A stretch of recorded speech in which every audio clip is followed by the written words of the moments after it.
the coffee. You running with some felons. It's cowboy, it's kids, start rebelling. Wake up, smell the coffee, kids. You running with some felons. It's cowboy, it's kids, start rebelling. Wake up and smell the coffee. You running with some felons. It's cowboy, it's kids, start rebelling. Wake up, smell the coffee, kids. You running with some felons. Man up, be a man, find a hustle. If you don't have one, use your muscle. If you don't have any, grab a heater, fake spine. You strap and act like that. Don't pull it out if you're not gonna use it. No sideways shit. Hold it straight, or you're just like them. Face. That's a tough. That's why you're not hitting shit. Stupid hitting kids and moms and innocents. Stupid fucks. You in danger. You ain't gangster. You're a schmuck. Bobby Niz a hoe. I walk right up on you. Put a moon in your headpiece. Money grip. I sip sucker punches. Sip pistol whips. Still, teeth are cracking. Don't be calling me no cracker. I'll fucking smack ya. Fact, yo, make them die slow. You will, you won't fit the bill. Never would, never will, never could. So man up, be a man. It's cowboy, this kids, start rebelling. Wake up and smell the coffee. You running with some felons. It's cowboy, this kids, start rebelling. Wake up, smell the coffee, kids. You running with some felons. It's cowboy, this kids, start rebelling. Wake up and smell the coffee. You running with some felons. It's cowboy, this kids, start rebelling. Wake up, smell the coffee, kids. You running with some felons. Many men carry regret like luggage, running their mouth after drinking cans of courage. Motherfuckers act tough when they boys are there. When they by themselves, they fill up with the fear. Confrontations, exploding road rage. Cats die young and not from the old age. Every time I ran my mouth, I couldn't back it up. I was laying on my back for acting up. Now I keep calm, my self-defense is violent. Not my words when I finish the assignment. Lyrics give strength like the sun, I be shining. Rhymes we killing, I get brilliant when I'm blinded. Fuck what you say. You couldn't see me on my worst day. I'm far from a tough guy. I use wordplay. When battling MCs, we get down in the worst way. It's cowboy, this kids, start rebelling. Wake up and smell the coffee. You running with some felons. It's cowboy, this kids, start rebelling. Wake up, smell the coffee, kids. You running with some felons. It's cowboy, this kids, start rebelling. Wake up and smell the coffee. You running with some felons. It's cowboy, this kids, start rebelling. Wake up, smell the coffee, kids. You running with some felons. Find a hustle, grab some burners, pack that heat.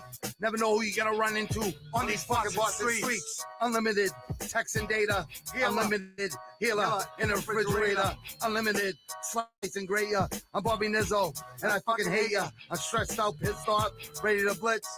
Phantom Menace style, cause when I start busting the guns, you hide your kids. Feel like Heath Ledger as a Joker persona. Rest in peace, pedophiles and rats. Give me my gats, no more biting my tongue. Fact, Sick Pop BMA, we're intact, ready for impact. Bobby Nizzo like a tower with fists and feet. You're all gonna feel defeated, deleted, bleeding. Quadruples on a frenzy, going ill, criminal. Fatigued up, yes indeedy. Time to side my hands and get greedy. It's cowboy, this kids, start rebelling.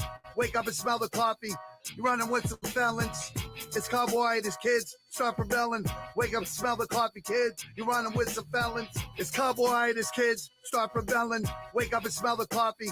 You running with some felons. It's cowboy, this kids, start rebelling. Wake up, smell the coffee, kids. You running with some felons.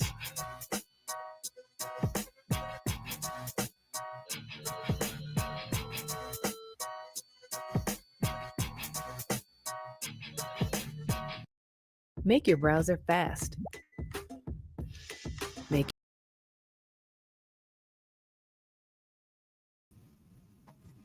All right. Good afternoon, people. We just saw Opie Smith, I think, was the last one that fucking weigh in. I think a couple people, I think one or two people may weigh. Mixed weight, pound and a half. What the fuck?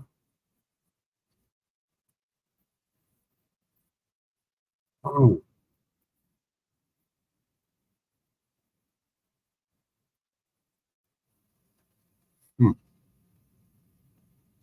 Sorry. Real fruit. Big chunks of fucking pineapple in it. It was good shit. 303. We haven't had a good, like, elite UFC card since fucking, what, 298, 299, 300? That was the last time we had an elite card. This card, I think, is better than the one that was supposed to happen. My opinion. That's all.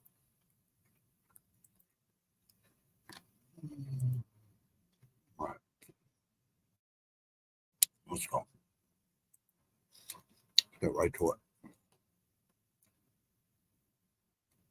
Got boxing tonight. ProBox at 8 o'clock. TV on YouTube. We got WBO championship fight. Let me see here. Okay, I got. And should be good.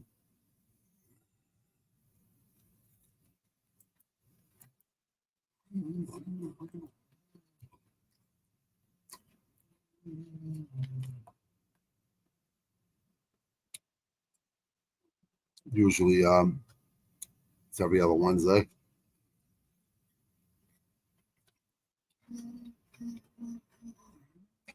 And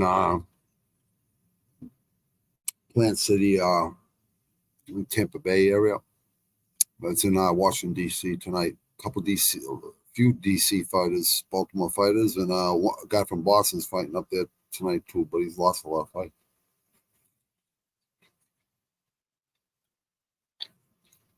My 12 pro box in a row. Commentated. All right, let me see.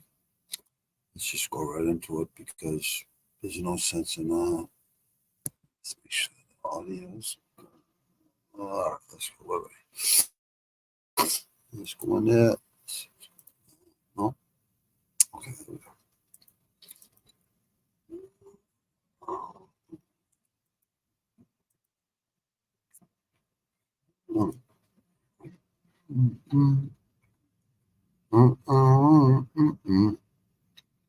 Well,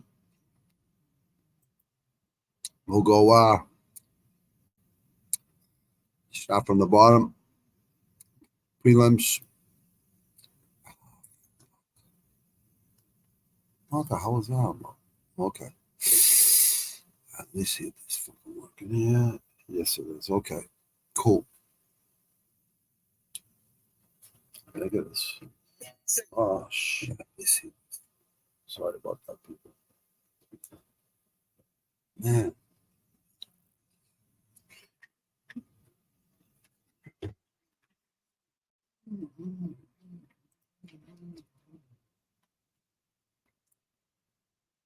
Ricky Simon's Palman, what's up, brother? Salute to you too, brother. Ricky Simon, minus 225. I like Vincius Oliveira, lock dog. Got heavy hands, as you can see. And Song Yadong knocked him out a month ago.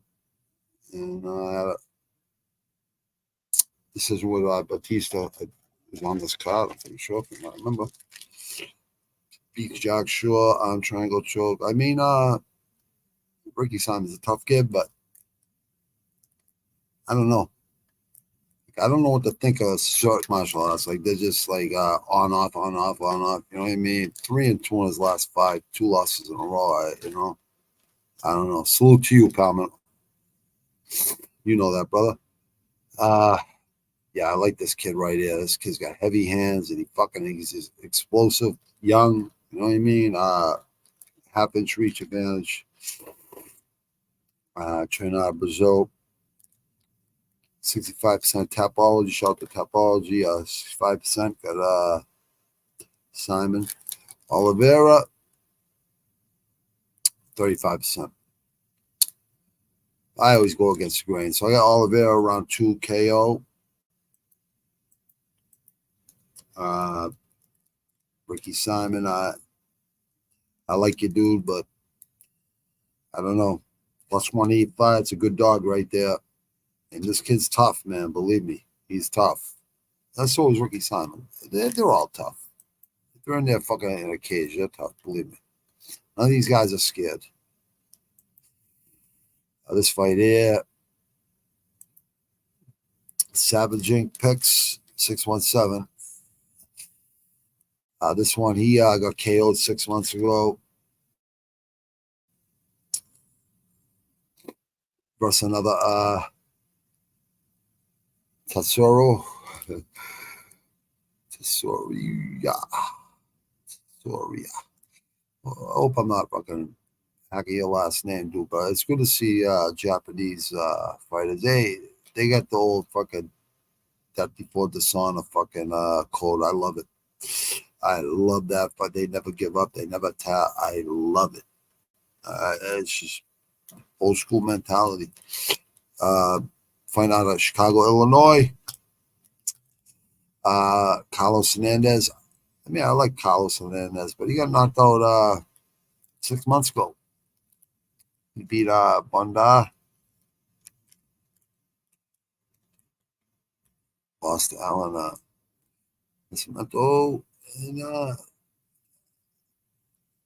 split decision. Perez, 2 years. Yeah, 3 years in the UFC right now. Plus 310. I'm going to go with number one ranked in Japan. Minus 400, but I'm not. Obviously. Okay, I'll give you my. I put $10 on like a four fight parlay.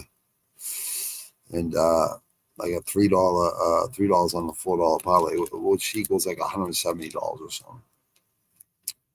And Alex Pereira under 1.5 rounds. I think they're just going to go at it, and it's going to end quick. I think again, this time it's going to be etched in stone. I like Yeri a lot. He's not defensively sound. He leaves a lot of openings for a elite striker like Pereira. It's not hard for him to pick him apart. But he is very unorthodox. I like Yeri a lot. He's a warrior, man. He's just saying Alex is spiritual. And he's using, like, basically saying he's using black magic. Like, I've seen this before in fighters. They're putting in a built-in excuse. But out in the open, you know what I mean? Keeping it to themselves or nothing. I just don't like people saying shit. Alex Pereira is just a fucking focused individual. He's been grappling and fucking training with Glover Teixeira for more than 3 years now. So anyone thinks Alex Pereira ain't the real deal, he is the real deal. I mean, yeah, he came from Risen. We always knew he'd come and do well here. I always knew Alex would come in and do well because I like Glory, actually. I like Risen too. But elite kickboxers, I mean, all fights start standing on the feet. This fight right here, I like Arlovsky, honestly. I like the Pitbull. I don't care about these laws. They're all decisions. Okay. Dontel Mays. Okay, a year ago. But they'll keep at the Lima. But Jake Collier, you know, he could win any time, this kid. This guy. You know what I mean? Like, come on, Boudet. He got knocked out 5 months ago. All right. 6 months ago. Elbows and punches. Beat up Parisian. Collier. Bretsky. Chris Barnett. What was that? Technical. That's right. Yeah, I don't. He got knocked out. You know, he's gonna be probably hesitant. And this guy, he's just a sad. People used to avoid this guy all the time back in the days, way back in the days, before a lot of you guys were fucking even fucking MMA fans, like, or UFC fans. I remember this guy a long time ago. He used to wear the fucking Dracula fucking mouthpiece. I think he still does.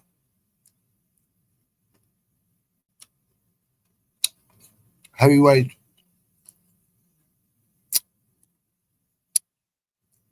He has a puncher's chance, so does he. I'm going with the man with 34 and 23. He's like, give me 50 grand, then I fight. Don't worry about it. Train out of Chicago, Illinois. Good place to train. He's training out of Slovakia. Yeah, American top team. Ground system gym. Nitra. Yeah, 77-inch reach. Both of these guys.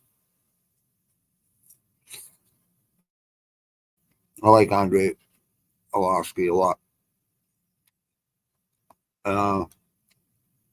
What a fucking savage. Think about that. This guy's been fighting 34, let me see, 57 fights in pros.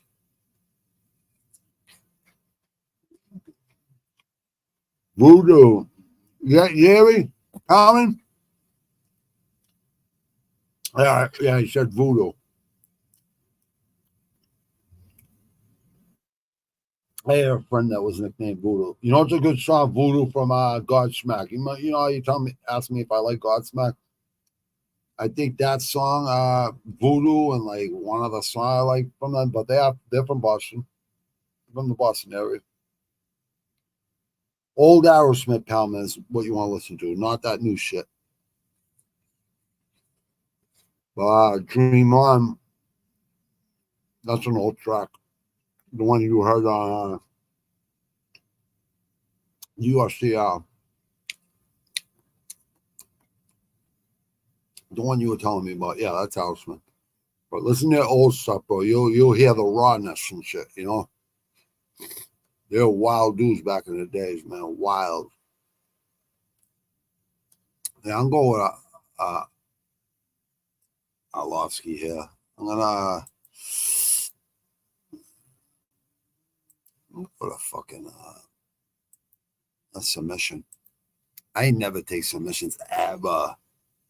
I like the plus 225 money, and I'm taking Arlovsky on a 4-pick parlay too. So Arlovsky is one of them. Yeah, Aerosmith's a good band. Like all their old shit though, bro, is the best. Like no bullshit. Like Loving an Elevator, like horrible. It don't even sound like Aerosmith. Jamie's got a gun and stuff like that. That's like horrible. That don't sound like Metallica. I mean, it don't sound like Aerosmith at all to me. But Night in the Ruts and Toys in the Attic, like epic albums. Epic.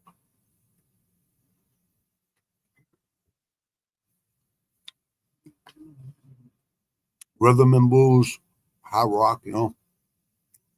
Joe Perry on guitar. I mean, great band. They live down the South Shore, like going towards the Cape Cod. I think they live in Marshfield. I've driven and I've seen where they live. They all live in the same like cul-de-sac like kind of thing. It's like you drive down the street and there's all big, you know, beautiful mansions, beautiful houses, very expensive, you know, down there. And they all live right like near each other and shit. Like I'm sure they don't live there year round. I'm sure they fucking go other places, you know what I mean? But yeah, they're all pretty close from what I remember. Harry and Tyler have had their fucking ups and downs, but them two together, you know, it's best for the whole band, you know. And they made a lot of money.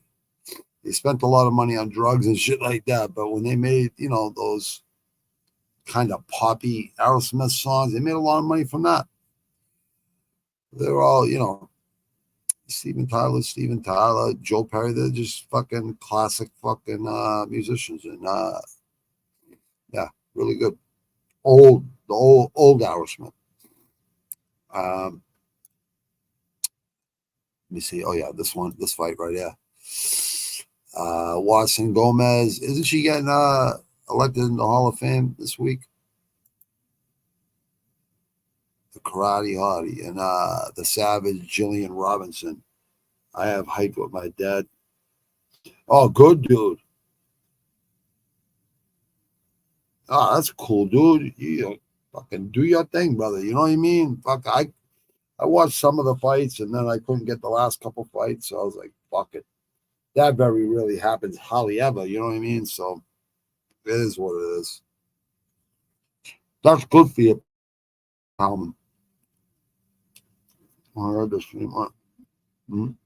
That's what I look at. Yeah, I get it, brother. I mean, tomorrow you'll be active. You know what I mean? You know what? This fight got me a little stumped here. She just got KO'd 8 months ago. Like, it's not bad though. 18-12. It's not horrible for a woman. You know what I mean? Like, they give it their all. I think she's on the way up. This girl. Every time I go against her, she fucking beats me. But yeah, she gets a hold of her. I think it's curtains. Honestly, I love the savage. You know, savage mentality. You know what I mean? I love that.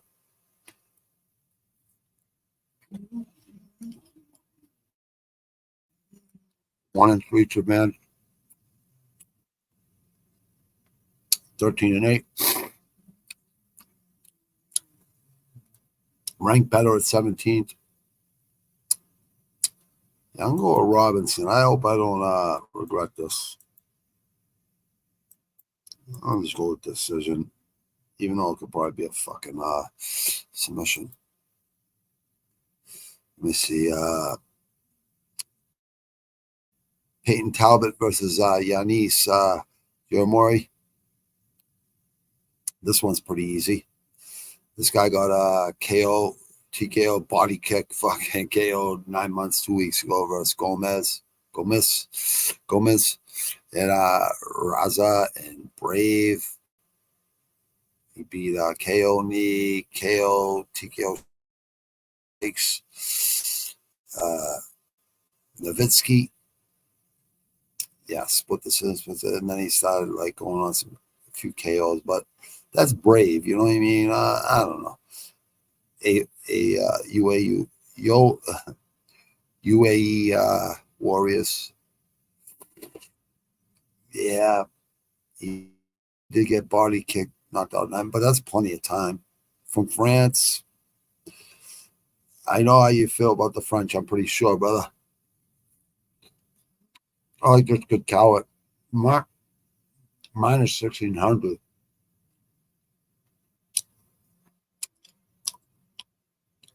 3 months ago. Yeah, beat Cameron Simon. Rear naked show for Gongora and Reyes Cortez. Dana White convinces not KO 8-1-1 versus Christian Rivas and Anthony Jimenez. Yeah, he's got heavy hands, this kid. Reno, Nevada, Reno Academy of Combat. He's got an inch reach advantage, 25, 29 years old, coming right into his own. You know what, honestly, this guy could definitely fucking win this fight. You know what I mean? I think that's a huge fucking underdog. If I was somebody out there, I'd put like fucking $5 on it or something. You know what I mean? $10. You never know. Get hit. But yeah, I got Talbot in this one just to be safe. He looks like that kid from one, the jiu-jitsu guy. You know what I mean? They call it grappling there, but Chatri was fucking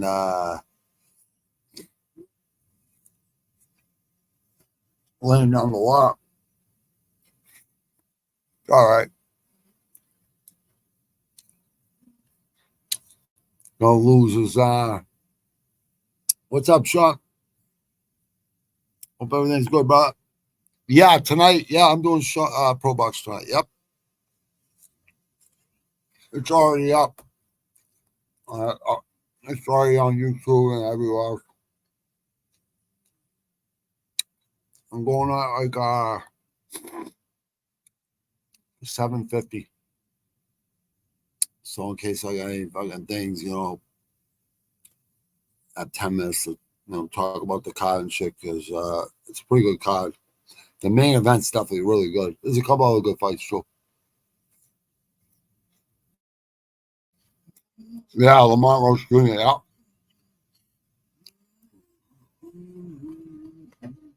When the NFL draft, NHL draft. Yeah. I didn't even know that was tonight, but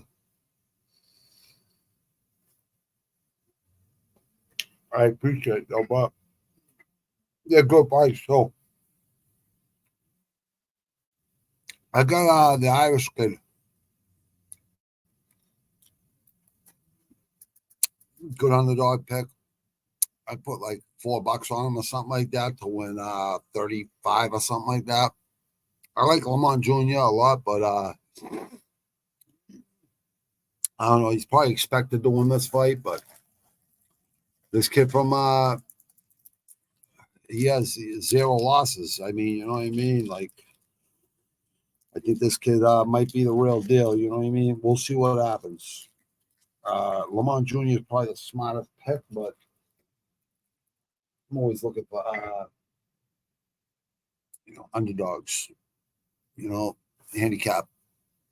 But I think Talbot's gonna take this, and I think I had it on submission. Yeah, I had it on submission. Wow. Talbot 6% by submission. 80%. So look at this: 29% by KO, but 19% by submission, and 36 Chambers fucking for decision. Yeah, 87, 86, and 7. Yeah, I like the numbers there. The numbers mean something, believe it or not. 8-0.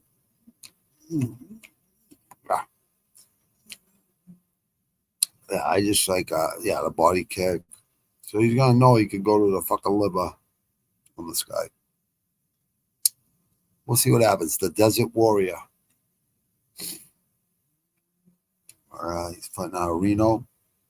So he's fucking at the academy,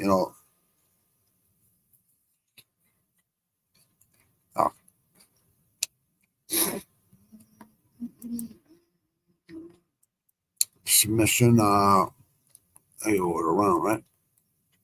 Yeah, round 2. So I had it earlier. Charles Jourdain. This ain't a bad fucking card, man. Like the fights get better and better and better. A little bit like notch up, notch up, notch up. Charles Jourdain versus Gene Lord Assassin Silva. I like Silva a lot here. KO. I was thinking about going. I'm gonna go round 2. I think it probably could go to 3 rounds. I mean, Weston Wilson KO'd 5 months ago.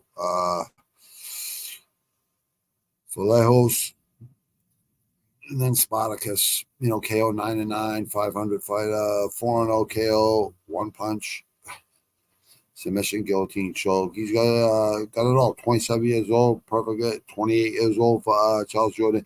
I like Jourdain a lot too. You know what I mean? But lost to Sean Woodson 5 months ago. Kyle Ramos, he beat. Craig Gracie, he beat. Nathaniel Wood lost to. And Shane Burgos, he lost it. But those are both decisions. And this is a split decision. Jourdain's a tough kid.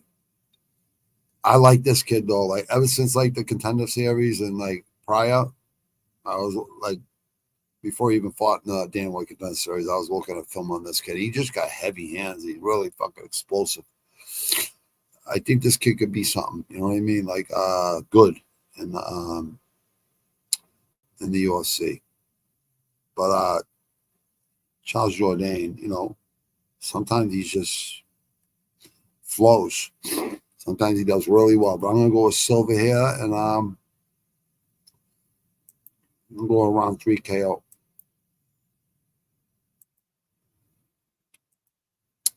Cub Swanson versus Feely here. Feely, we all know he could fight. He got KO'd by Dan Ige with that left hook. Anyone get KO'd by Dan Ige? He's got some pop on that, but I just noticed here. Yeah, just these are fruit popsicles. These got like chunks of fucking like fruit on them. These are pineapple ones. These are really good. These are all natural and shit, bro. Like, yeah. I just ate a whole fucking box of them. Yeah, I ate a whole fucking box. I don't know if you can see it, but yeah. I think I'm behind for some reason on one of my screens. Yeah, these are all natural and shit. Organic, all that stuff, you know, real fruit. Andre Philly got knocked out 4 months, 1 week ago. He's minus 190. Beat Lucas Almeida. Lost to Nathaniel Wood. Beat Algio. And lost Jordan Brito. Team Alpha Male. Good gym. 4-inch reach too. 23-11. Ranked 26. 29-13 for Cub Swanson. I just like Cub Swanson. I like his whole attitude. He's just a really. I know a lot of people give him shit on the online recently from what I hear, but all the old G's, like he is. He's been fighting since fucking Strike Force.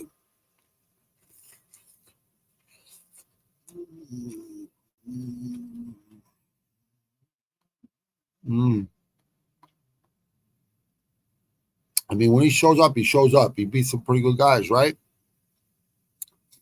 But Chigazzi, Jonathan Martinez. I mean, anyone could lose those guys. You know what I mean?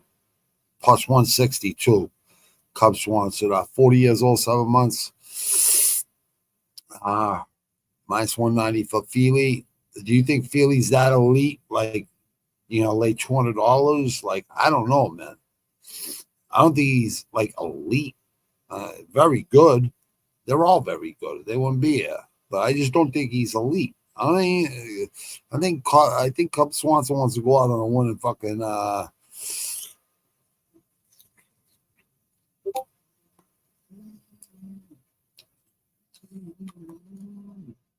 when you see mixed martial arts or even boxers like in a happy mood, ready to fight and happy, usually they're in a good mind space, and that's when they flow usually. And they're having a good time, you know what I mean?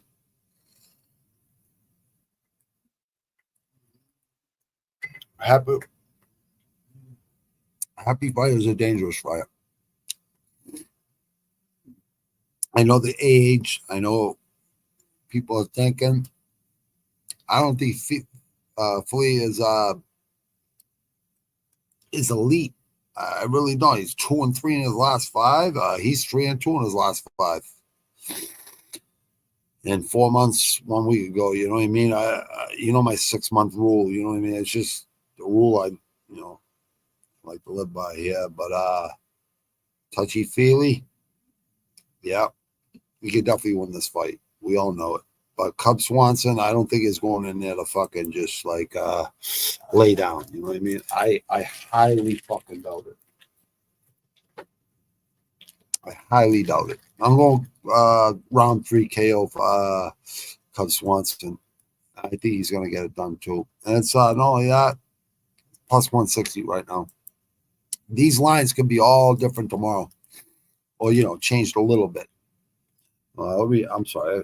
I got comments here. I'm sorry. I think it's a good pick, Yeri Palman.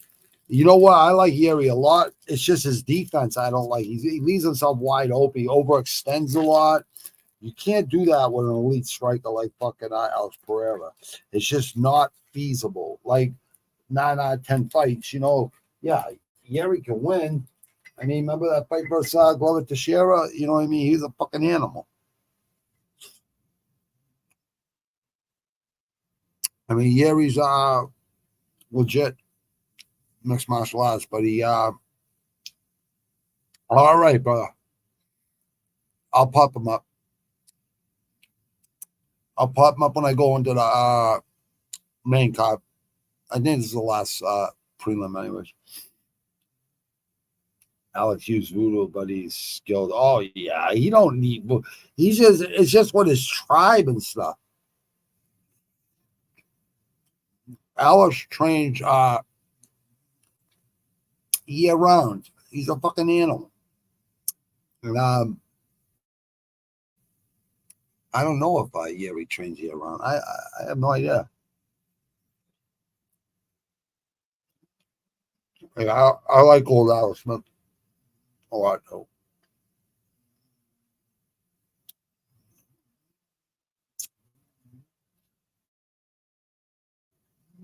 Oh yeah, he's real skilled.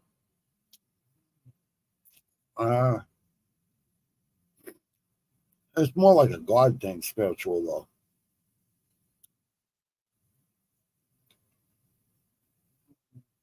You should do push-ups like every 25 yards or 50 yards when you're hiking with your dad, dude. You'll fucking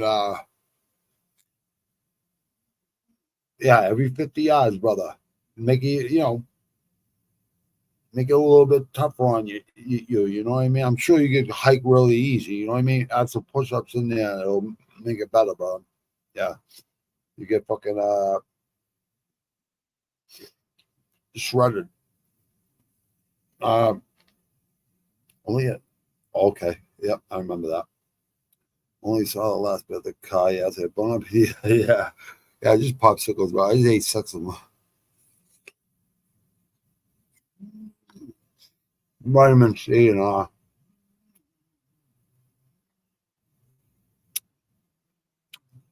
was like my sweet tooth shit.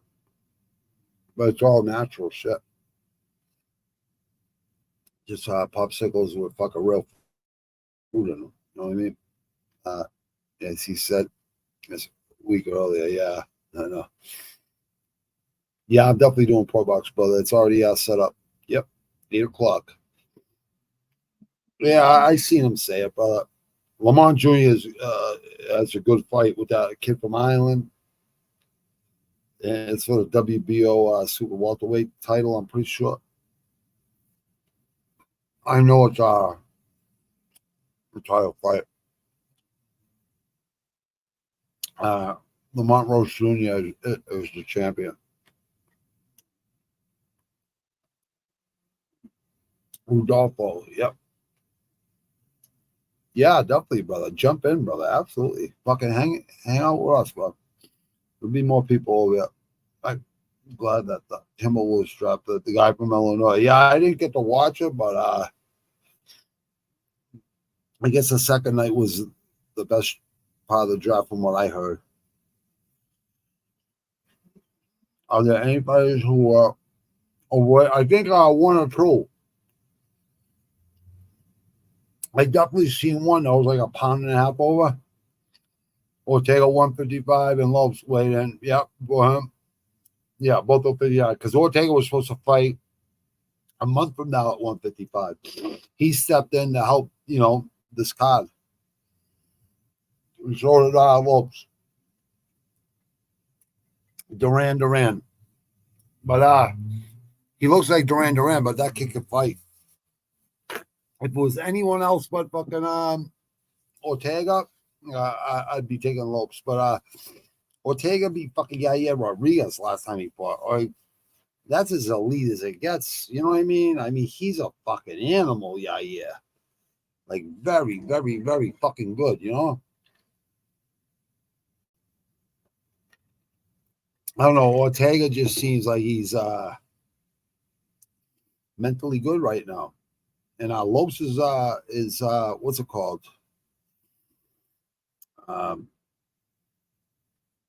His momentum is good, you know what I mean? Very good. Yeah, you can send your picks, brother. Just send them to the Discord. I'll put them on there, bro. Swanson is a savage. Yes, he is, brother. I think people are. I think they're fucking underestimating him. I underestimate any veteran like that. Okay, you're all set, brother. I'll grab him. True last seconds missing. Yeah, dude. Only because Bronny went to the Lakers. Yeah, that's true. You know what? The Lakers are still gonna need a year or two to fucking like find their fucking well, maybe we'll be playing them in the fucking championship this year coming up or next year. You know what I mean? I think the Celtics want to repeat this year. You know what I mean? I think that's their goal. So I think we'll get 3 or 4 championship out of this team we have right now because we have them all signed for like 4 years. You know what I mean? All of them. Brown and Tatum for like fucking they got max contracts. You know what I mean? So they're gonna be at the Celtics for the rest of their career. I'm pretty sure. They paid a lot of fucking money. You know what I mean? So we got Holiday for another 3-4 years. We got all these like pots. Pozinga just had surgery. It went well. You know, he'll be out 5-6 months. By the time the next season starts, he'll be ready to go. You know what I mean? So they got a really good team, the Celtics. They got a good chemistry right now, so they could definitely fucking go on a little run. And what are we, 1 championship ahead of the Lakers right now, the most in the fucking NBA. I think it's going to be hard for a lot of teams to beat, but there's so many good teams. The Knicks, I mean, the West has so many good fucking NBA teams, you know what I mean? It's going to be tough, but I don't think the Lakers are going to be that great, like, right off the bat. It's going to take a while for that chemistry to happen with LeBron and the big guy there plays underneath. He's really good, you know, the Lakers, but I don't know, man. For some reason, the Lakers, this kid that they got, the coach, he did really good with fucking UConn, so he only signed a 4-year deal. It's worth a lot of money. It's life-changing money for him, you know what I mean? So good for him. Like he's a great coach. Great fucking coach. My son might be a coach someday. I don't know what my son's gonna do. I don't know. He might be playing basketball this year, like for college. I don't know. You know what I mean? It's all I can't force him to do that. He's already played like a whole fucking lifetime's worth of basketball since first grade, and then like travel teams and fucking, you know, in-house travel, AAU, like all these fucking like different organizations playing versus fucking in 10th, like 9th and 10th grade. It's like first years in high school, he was playing AAU versus guys that were going into college. They would finish high school, they were going into college. Then he's playing every summer with like grown men. You know what I mean? Like, you know, grown men just, they used to play for the city I live in. You know what I mean? The 2 high schools in the city I live in, North Quincy and Quincy. Hi, you know what I mean? My son was the captain on the team. And there was another captain too, co-captain. And all those kids, my son played with about 5 of them since he was in first grade. They were always in the championships. And yeah, really good at basketball. But you can't force your kids to do shit. You know, they want to, you know, go a different path in their life. I can't stop them. My daughter's killing it in life. You know, she's UMass JFK fucking Dean's List like 11 years ago. She's like been done. She turns 29 in October. She's killing it. You know what I mean? In life. You know what I mean? So I'm just blessed. Both my kids are doing really good. You know what I mean? I got 3 more years with my son. I'll stick around for like 2 more because his last year in fucking college will probably want to go on his own or something. But wherever I go, he could come with his girlfriend or probably be his fiance by then. But you know, she goes to radiation school, like, you know, radiologists and shit, like for college. So, you know, they're both gonna make really good money, you know, legally. So really good jobs and stuff, you know what I mean? And you know, my son's like that type of kid that's I don't know, he put in a lot of hard work into basketball, but I'm like, Ty, you put in all this work, you killed it, you know, like ice in the veins, like Larry Bird, clutch, like no bullshit. Not because he's my son, it's just really the truth. He's in the newspaper, top 70 players in New England, you know what I mean? He's got all the skills. But when you play for a high school team with the coach was a good guy, but he wasn't a coach. He was like, just making $50,000 a year, fucking coaching the team. And for 9 years, he didn't even have one winning record. I'm like, I wanted to say something to him, but I didn't want it to fuck up my son's, like, college fucking and all that shit. So, a lot of parents were fucking really bullshit. I was kind of bullshit too, but I had to fucking bite my fucking tongue. But I think they, all the kids on that team were fucking pissed off. You know what I mean? But it all worked out good for him. He got a Celtics internship and a TD Bank North internship too. So he's like, he's either gonna be like a sports agent or a fucking commentator or work for like a, fucking the New Garden. You know what I mean? For commentating there or fucking coaching or being a scout. Or, if he doesn't want to play basketball. But I think he's got the bug again because he's out every day playing hoop again, with all his boys. So we'll see what happens. I hope he does, brother. That was with Yuri and Glover. Yeah, that was a great fight, dude. That Yuri and Glover fight was fucking insane, dude. That was insane. You've been the biggest fan, right? My dad was always the coach when I played football. Yeah, I was a big fan, but I liked all the kids. You know what I mean? Because a kid I knew, his son played with my son since first grade. You know what I mean? And then the coach, his son was a really good kid, and I didn't mind the coach coaching my son because he's a good guy. You know, and he loved my son because my son was fucking ice in his veins. You know what I mean? He's a 3-point fucking. Just a 3-point weapon, man. Like, and the prior coach too. He was like, my son was the fuck was he, like in first or second grade playing with the fourth graders, you know what I mean? Starting with them in the playoffs. That's just how good he was, you know what I mean? But yeah, 3 or 4 guys he played with, or 5 kids he's played with since first grade, and won championships, all kinds of shit. You know what I mean? We went to Virginia Beach AAU, New Hampshire AAU, like on trips or weekends and shit, like big tournaments all over the fucking state. You know what I mean? And all over New England and all over the East Coast. You know what I mean? So it was just like, it's like all those double sessions and double days going to all these different places. And then, he did get hurt halfway through the season last year, 2 years ago, I'm sorry, in the senior year. So maybe that's all it is, you know what I mean? But, he could definitely be a pro. He could definitely be in the fucking draft in 2 years if he plays basketball. He's that good. All they got to do is just set picks for him and get him wide open, and he'll fucking 9 out of 10 shots, if not 10 out of 10 all the time. Like, he's that good. He's that fucking good. Yeah, of course, I'm the biggest fan of my son, but I'm not saying it because he's my son. He's really that good. I mean, it's in the paper. If you're the top 70 in New England, that's fucking pretty fucking good.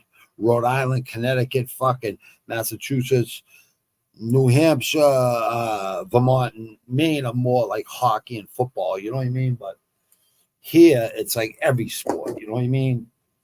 Like, this is the biggest city in fucking out of all fucking 1, 2, 3, 4, 5, 6 states in New England, you know what I mean? So the real northeast of the East Coast, you know what I mean?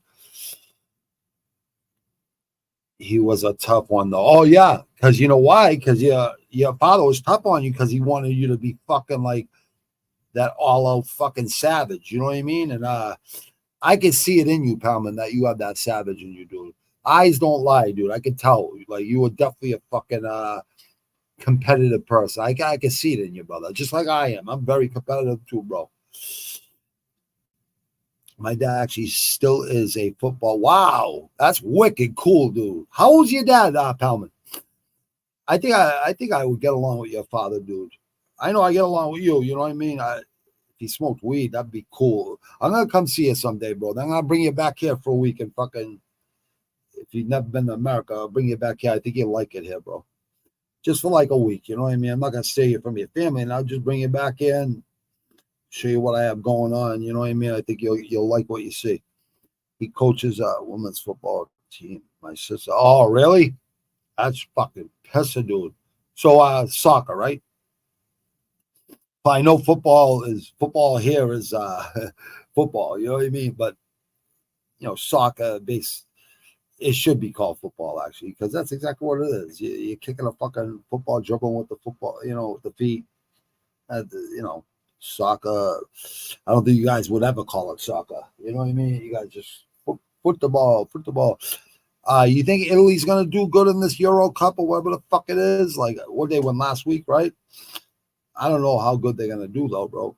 Woman from 21 and old. Oh, that's better for your father because he's dealing with fucking mature, maturing woman. You know what I mean? So they know what it takes to win. You know what I mean? Okay, 64. Yeah, so he's 11 years older than me, bro. Like, if he's been doing that his whole life, he must be in good shape and stays active. So he must be healthy. You know what I mean? You guys call it, oh yeah, we call it soccer. We never had a really good fucking team. You know what I mean? Like a American fucking like really good, what's it called? Olympic team, except for the women's team. You know what I mean? I think Spain's a good team, bro. I thought like France is a good team too. Argentina, Brazil, Italy, Greece is good, right? Cameroon's always a fucking problem, right? They fucking always cause people problems. They're like a fucking like one of those underdogs that fucking always fucking fucks around and they could fucking beat you. There's a couple other good teams in Africa too. Trying to think, well, Spain's always good, right? They're always a good team. England is always good, right? The Netherlands are always fucking good from what I remember in the World Cup. Who else? Who else am I thinking about in soccer? One of the Chinese or Japan is really good too. One of those teams is good. South Korea, I think, is pretty fucking good. Brazil is elite, right? Brazil and France, Italy, like those are all teams. Argentina, Spain, like those are all teams that are probably going to be there every fucking year. And there's other teams too, I know you know them all, bro. I know like the Italian leagues, AC Milan, Juventus, all those teams, you know what I mean? I always rooted for Italy in the World Cups. Ireland just never seemed to fucking do much, you know what I mean? USA really doesn't do much either, you know what I mean? It's just Germany's really good. I know Germany's really good. Klinsmann, right? Wasn't he one of their best players for a long time, Klinsmann? I remember a lot of those guys. Roberto Baggio, Zanga, Maradona, all those guys. Like so many really great fucking soccer players. Yeah, Spain. That ain't a bad pick, bro. I think you could be onto something there, brother. South America is a huge. Oh yeah, that's why I say Argentina. They're right at the bottom, but my friend's father was a goaltender for the Argentina.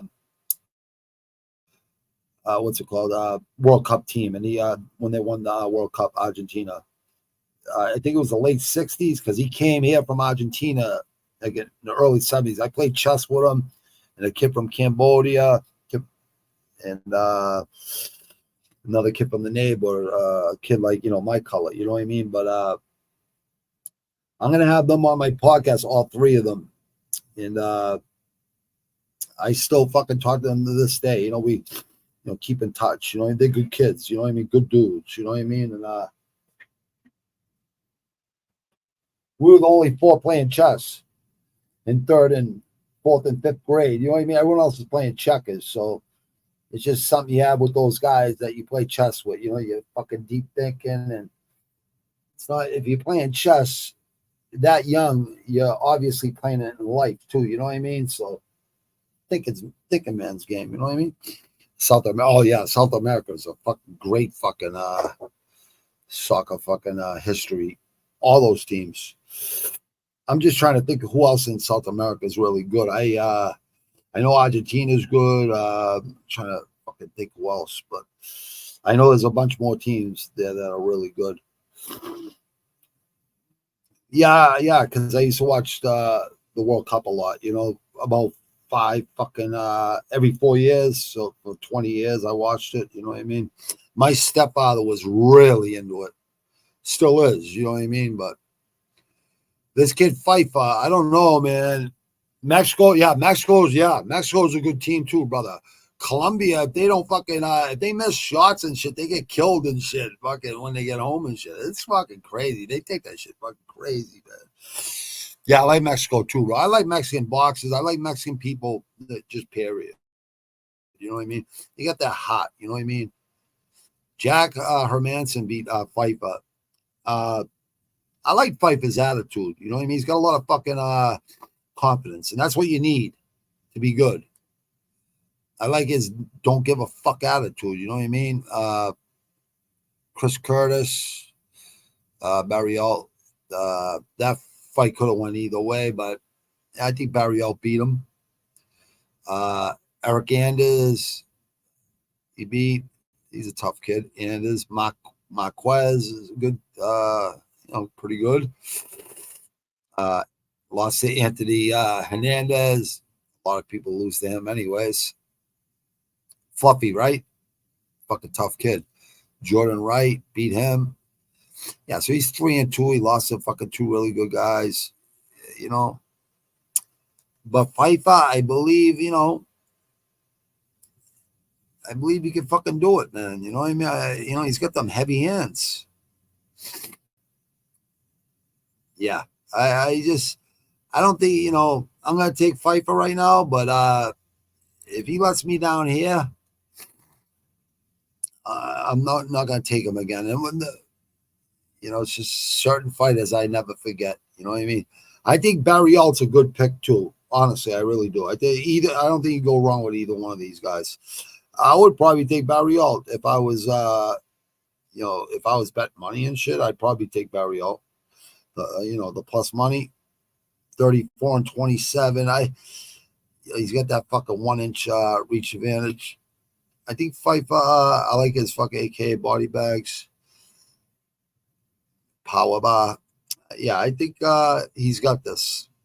I think Pfeiffer's going to go in there and show people like not a one-trick pony. You know what I mean?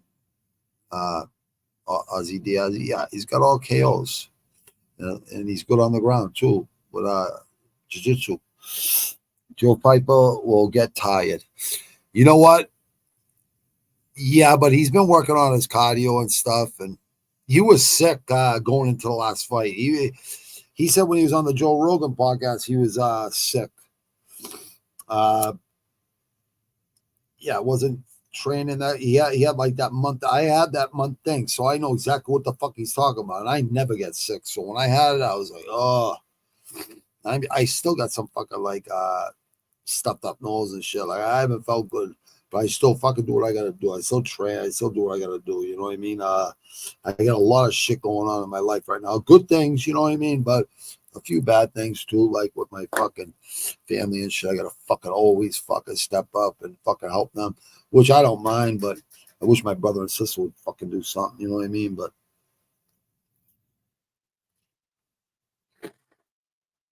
yeah, people talk about that, but oh, you're right. Excuses don't fill no gaps. You're right, brother. They don't. I hate excuses, bro. I hate excuses, bro. I'm the same way, bro. I'm gonna go with Pfeiffer on this one, and it's obviously it's not because I'm picking money. I just feel like he's gonna go out there and show he's not a hype job. I don't think he's a hype job, but I could be wrong.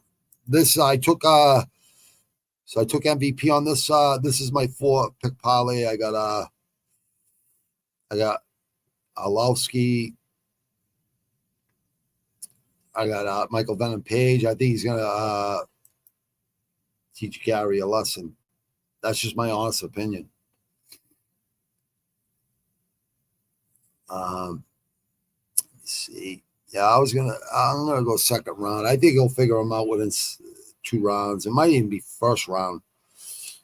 I don't know. Gary could prove me wrong. He could really be that guy. You know what I mean? I'm not sure about this kid for some reason, you know? I'm not sure about him, but anyone comes from the Dublin, you know, those projects and shit, you got to be a tough kid. You know what I mean? I know that for a fact. You know what I mean? Connor's a fucking tough kid. You know what I mean? When he was 145 and shit and really focused, you know what I mean? He's good. You know what I mean? Really good. But, you know, I don't know. I mean, he definitely sold himself, sold his brand, you know what I mean? Sold him, you know, did well, you know what I mean? Very well, you know what I mean? He don't even need to fight, but it's our egos, you know. Everyone wants to keep fighting and shit. It's fun. It's fun to fight. No. This is fucking, I just had my fucking thing off, motherfucker. I had do not disturb on and it's fucking still fucking ringing. What the fuck is up with that? Motherfuckers. These fucking phones, man.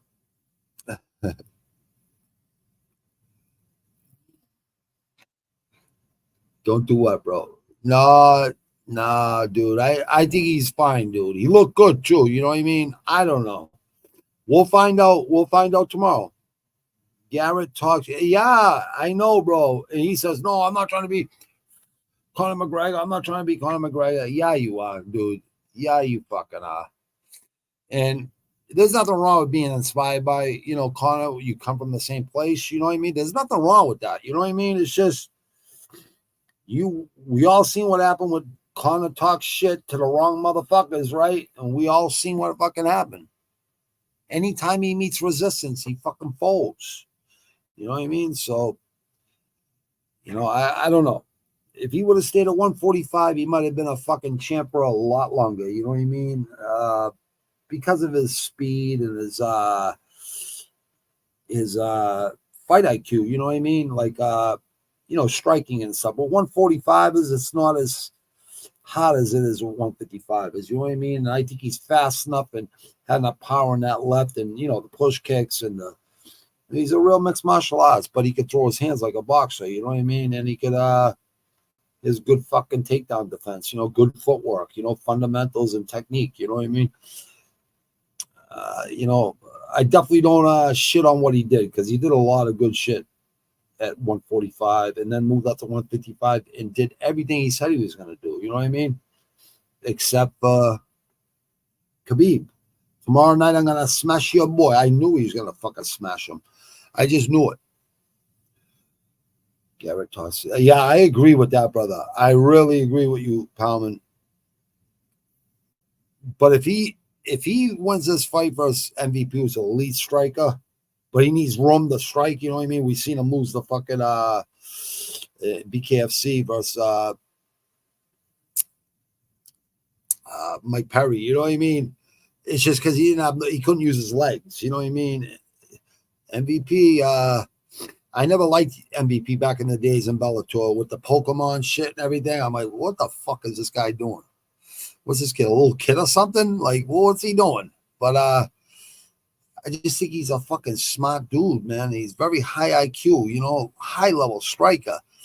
See when he fucking that flying switch, he fucking broke that guy's face, smashed his fucking face in, like cracked his whole fucking skull in his fucking like right side of the guy's face. I don't think the guy's ever been the same.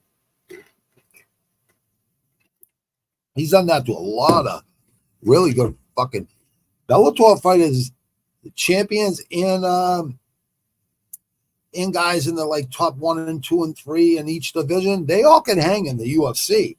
Whoever thinks like that ain't true, they're really like lying to themselves. You know what I mean? Like,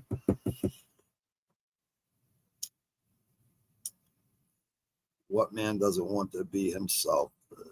Yeah, absolutely, bro. I'd rather be myself. You know what I mean? Yeah, I'm inspired by a lot of people, right? But what's that old saying? Be careful, you know, when you meet your fucking heroes, your inspiration, you might be disappointed. That happens a lot. You know what I mean? That happens a lot. So I never got I'm not like a fanboy. I would be like, oh my God, I can't believe I'm saying what I'm on a selfie. No, I'm not like that at all. They're just a fucking another man to me. You know what I mean? I just respect them for getting in the fucking, you know, and doing their fucking thing. You know what I mean? Most fighters want to fight for fame these fucking days. It's ridiculous. Fight for fucking legacy. They're talking about you 100 years from now. You know what I mean? He can fight. I just think MVP is way. Oh, I think so too, bro. I think the same exact fucking thing, bro. Way better. And I think he's gonna find out tomorrow, Gary, when he tries to take him down and shit. He's gonna have a hard fucking time doing it. We'll see. Let me grab your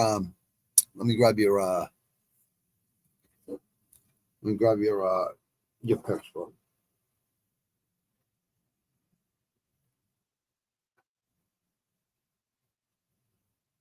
I got you. Okay. Let me see here. Save. Yeah, I got it. All right, cool. Save it. Yep. Let me just send it to my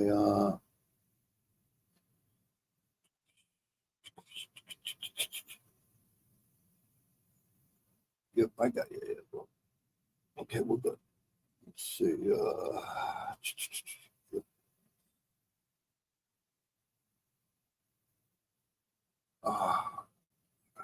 There we go. All right.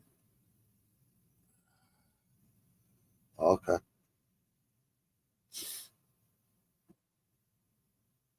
Yeah.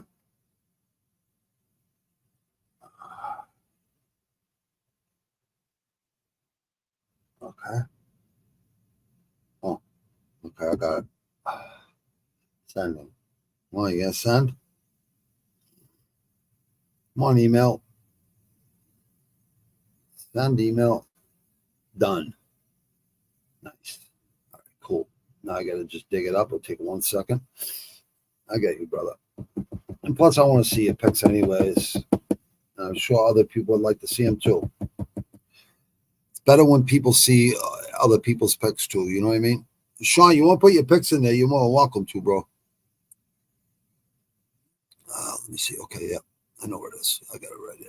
Let me see. Let me add another thing here real quick.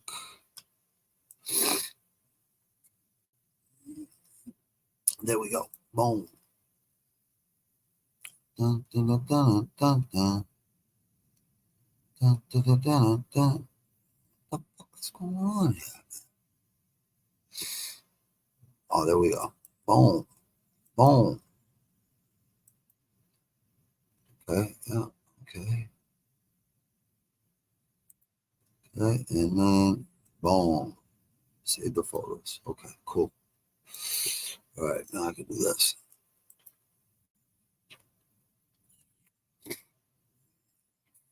Subscribe and like Twitter, X. Subscribe and like, people. YouTube. Subscribe and like. Let me see. Yeah, I got you right up, pal. All right. Man from the Netherlands. Let me see. Oh, yeah, I can do it right here. Yep. Okay. Boom. Let me see. Downloads. Boom. There we go, Palmer. I got you right there, brother. Came right up. Boom.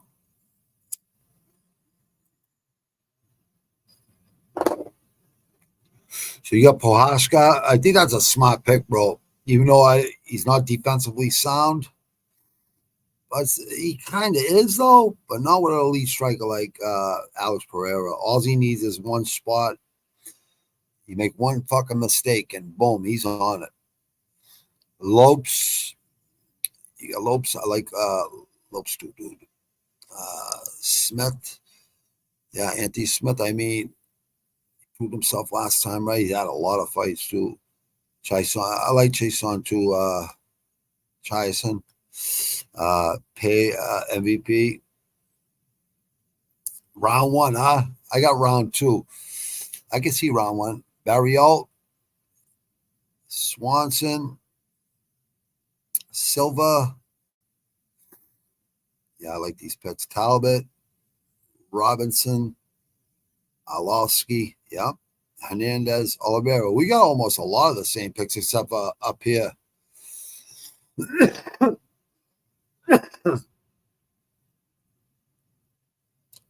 Yeah, I like your picks, brother. I think you're right on a few of them, bro. I think you're gonna like, certain ones that I didn't pick. I think just because people think fucking people are gonna win doesn't mean they're always gonna fucking win. You know what I mean? Yeah, I got them, brother. You seen them, right? I just put them up on the screen. Yeah, Savage Incorporated picks. That's what it is. See, S.I.P. Savage Inc. Savage Incorporated picks 617. Yeah, I like your picks, bro. I do.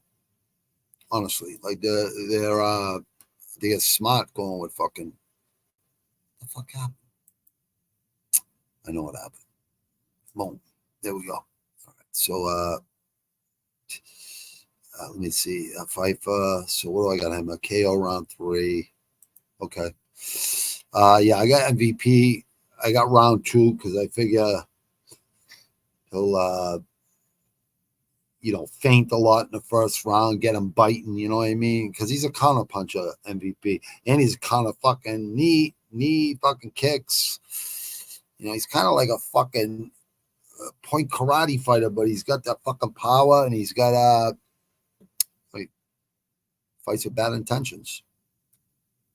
Nice guy, you know what I mean? Very well spoken, all that stuff. Just a gentleman, you know what I mean? But very fucking dangerous in that fight. I've seen him fucking crush people's faces, man. Like, yeah, I think people are fucking taking his kindness for a weakness. I really believe they do. Because of Douglas Lima, you know what I mean? Derek Anderson, these guys are all fucking. Yamatui, he's fucking really good, right? Leg kick. I mean, Holland, we all know Holland will fucking fight anyone. Remember when he fucking knocked out Jacare Souza off his back? No one's ever knocked Jacare Souza off their backs. I mean, Holland can fight, man. He just talks too much. You know what I mean? He doesn't use his fucking fight IQ. Gary, you got to admit, right? This is a pretty good fucking run. The 14 and all. Well, what's he have? Like 6 fights in the fucking UFC or 7? Something like that. Yeah, 1, 2, 3, 4, 5. I think he has 2 others. When he talks shit about Neil Magny, that's when I stopped liking him right there. I was like, you know what? Everyone likes Neil Magny. Another class act. You know what I mean? They'll put that fucking pace on you too, Magny. Split decision with fucking Jeff Neal. Yeah, Jeff Neal hits hard, right? Exactly like fucking Michael Venom Page. I think might even hit harder because he's got that fucking different angles and he comes from all different fucking variations. Unorthodox fighters are very hard at 22-2. He's 14-0. You know what I mean? It's like, and they said he was ranked 13th, Michael Venom Page. No, he's ranked 11th. Well, maybe that's tapology, fucking typo, but yeah, I like what Venom Page said too. And he's got a fucking 5-inch reach advantage. Like, I think Gary's gonna get fucking murked. I really do. And if he proves me fucking wrong, I'm gonna have to say it for the rest of the fights. I fucking I have to say, hey, you proved me wrong, kid. You really are the real deal. If you beat Michael Venom Page, and you make it look easy, which I don't think you're gonna be able to fucking do, but Venom Page MVP is definitely fucking. He definitely ain't coming to the UFC to fucking lose. We'll see what happens. I think Michael Venom Page second round. You got him first round. I like your pick better the first round. I think that's what he's going to just go in there and try to fucking knock him right the fuck out. He's got the 5-inch reach advantage too. Plus 100 too. He's fucking plus money, man. Take MVP right now, people, for you gambling fucking savages out there. Fucking take fucking MVP, Wally's plus money. Because I think that the lines are going to change. I think that money line's going to change, or maybe it won't. I'm going round 2. I don't want to copy a Palman. But I think one of us is going to be right. Yeah, I think this lady right here, she's kind of fucking, I don't know. I don't think she's that fucking great. I really don't think she's that fucking great. Oh, yeah, this is, she said she punched her in the air. Well, yeah, she could punch you in the air. It's fucking legal. What do you mean? She's kind of making an excuse. But she's a tough lady, this lady. So, yeah, standing ninja choke. I remember that. Landsberg, Stephanie Edgar. Yeah. I mean, yeah, she's definitely got talent. Minus fucking 190. Yeah, this lady right here, she was like, I remember when she said she was going to retire or something a while ago. She lost to Irene Aldana, who's a fucking up kick to the liver. I remember that fucking fight like 2 years ago. I remember that. And Aldana ended up losing to someone really good from what I remember. I think it was Valentina Shevchenko or somebody. I forget who the fuck it was. It was on Fight Independence Fight Week 2. Who the fuck was it? I think it was it might have been Aldana 2 years ago on International Fight Week. Yeah, I think that's what it was. Yeah, it was. Norma Dumont, Raquel Pennington, submission guillotine choke. She lost. Yeah, she's I don't know, man. She loses like to the she's not. I'm fucking leaning her too. I'm leaning her too. She looks like she's in good shape. She looks like she gained a little like lean muscle. You know what I mean? Like she gained like 5-10 pounds of lean muscle, like stronger. I think she's gonna need it. 135 anyways. I'm gonna go with a fucking decision because we all know what happens. It all depends on the woman who's fighting. You know what I mean? If they're elite, oh yeah, look at that. You get the same pick, Palman. I like the shit. Yeah, I like this reach advantage here. 3.5 inches, 5.5 inch reach advantage. Yeah, I'm going with Chison. I'm gonna go with a fucking knockout too, because I think they're gonna fucking go at each other. Yeah, I think this is gonna be a fucking knockout. I think they're gonna fucking try to hurt each other. And this one's a good fight right here. He was the last one to weigh in. That's why I went fuck. That's why I kept putting it 10 minutes ahead, because your fight, you should want to weigh in fucking first thing in the fucking morning, so you can fucking just go fucking rehydrate and fucking, I don't know, gain 10, 20 pounds back. Delitze is a fucking animal. The Caucasian, huh? The Caucasian from Georgia, training out of fucking Las Vegas. You know, he trained jiu-jitsu with John Jones when John Jones fought Anthony Smith. That's the only thing John Jones was worried about, was his jiu-jitsu at that time when he fought. He beat Anthony Smith. He beat him up so bad. I don't even think Anthony Smith landed one fucking strike on fucking John Jones that fight. But I respect Anthony Smith a lot, because he could have won that belt with a fucking illegal fucking knee that Jones did by. I don't even think he did it on purpose, but like he could have been a scumbag and fucking, but he didn't do it. You know what I mean? So I respect Anthony Smith, but talking shit about Alex Pereira and shit, Anthony Smith, I don't think that's smart, dude. I really don't think that's smart. Yeah, middleweight, and he's fighting lightweight, so you don't got to cut weight, Delitze. You know what I mean? Anthony Smith obviously had a problem cut weight because he didn't show up till he was the last one to fucking weigh in. I think that's a fucking problem, actually. But 37-19. I mean, he's got fucking Jesus. 56 fucking fights, and Jesus, yeah. It's a lot of fights. They're both 35. Same. Look, 2 weeks. Yeah, they're the same fucking age. 3-2, 2-3 for Anthony Smith, 3-2 for who do you lose to? Imavov. Vittori. Vittori can be tough sometimes, but I don't think he's elite. I really don't. He beat Dawkins. He beat Phil Hawes, beat Jack Hermanson. I mean. Yeah, these guys with 1 foot out the door, 1 foot in the door, you just don't know what you're going to get. You know what I mean? You don't know what the fuck you're going to get.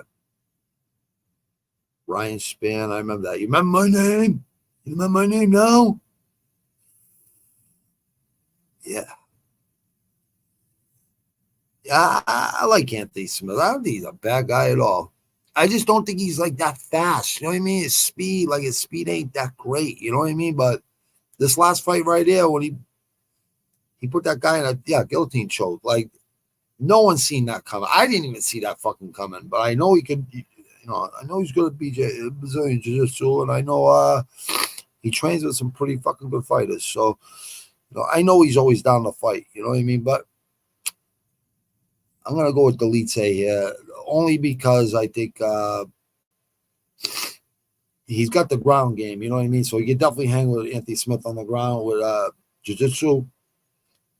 I think he's a lot faster. I think he throws harder punches. I think he throws harder kicks. All of it. I think he's more explosive. And I think Delete I think this is gonna be you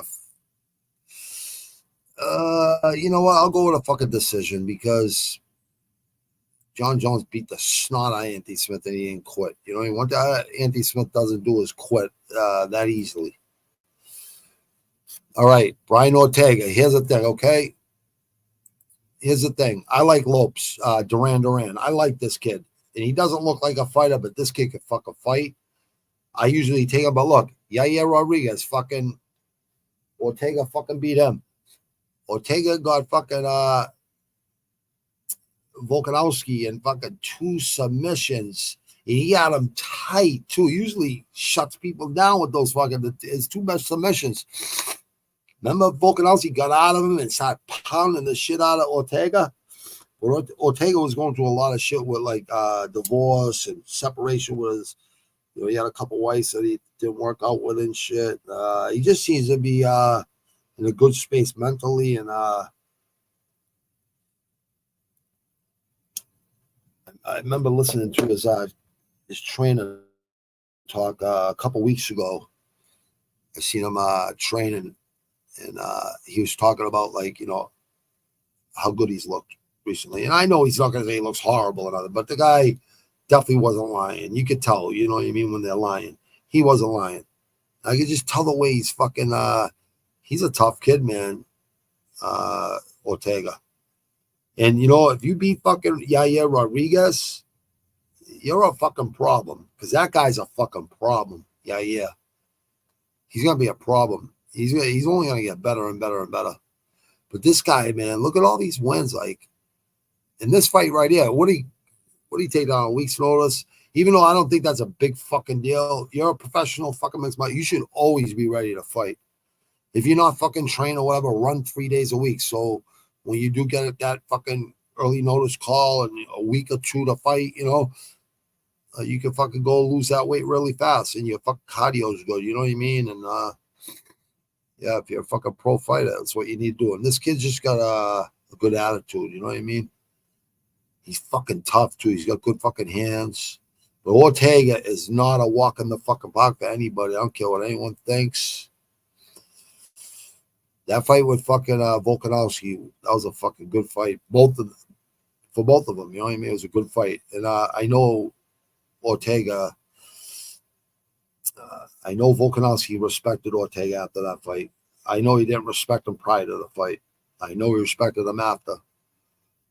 But I remember that shoulder injury. They were trying to pull it fucking back out of the socket. It was like a fucking, Jesus Christ, you guys know what the fuck you're doing? Yeah, he's fought everybody, man. Fucking Ortega. And we'll see what happens. 33, still got like 2, maybe 4 years fucking if he could, if he keep his mind good, and you know what I mean. I think Ortega could be still be a contender. We'll see what happens. I think Umar and Sandhagen and those two right there, those two are the wild cards right there. That's going to be a great fight. Sandhagen and Umar Nurmagomedov, Khabib's first cousin, who uses kicks and fucking punches. The last fight, Umar didn't look good because he just had shoulder surgery, so he wasn't throwing punches a lot, and he just uses wrestling. And he doesn't even like using his wrestling. He only uses it when he needs to, but he likes to strike. Him and fucking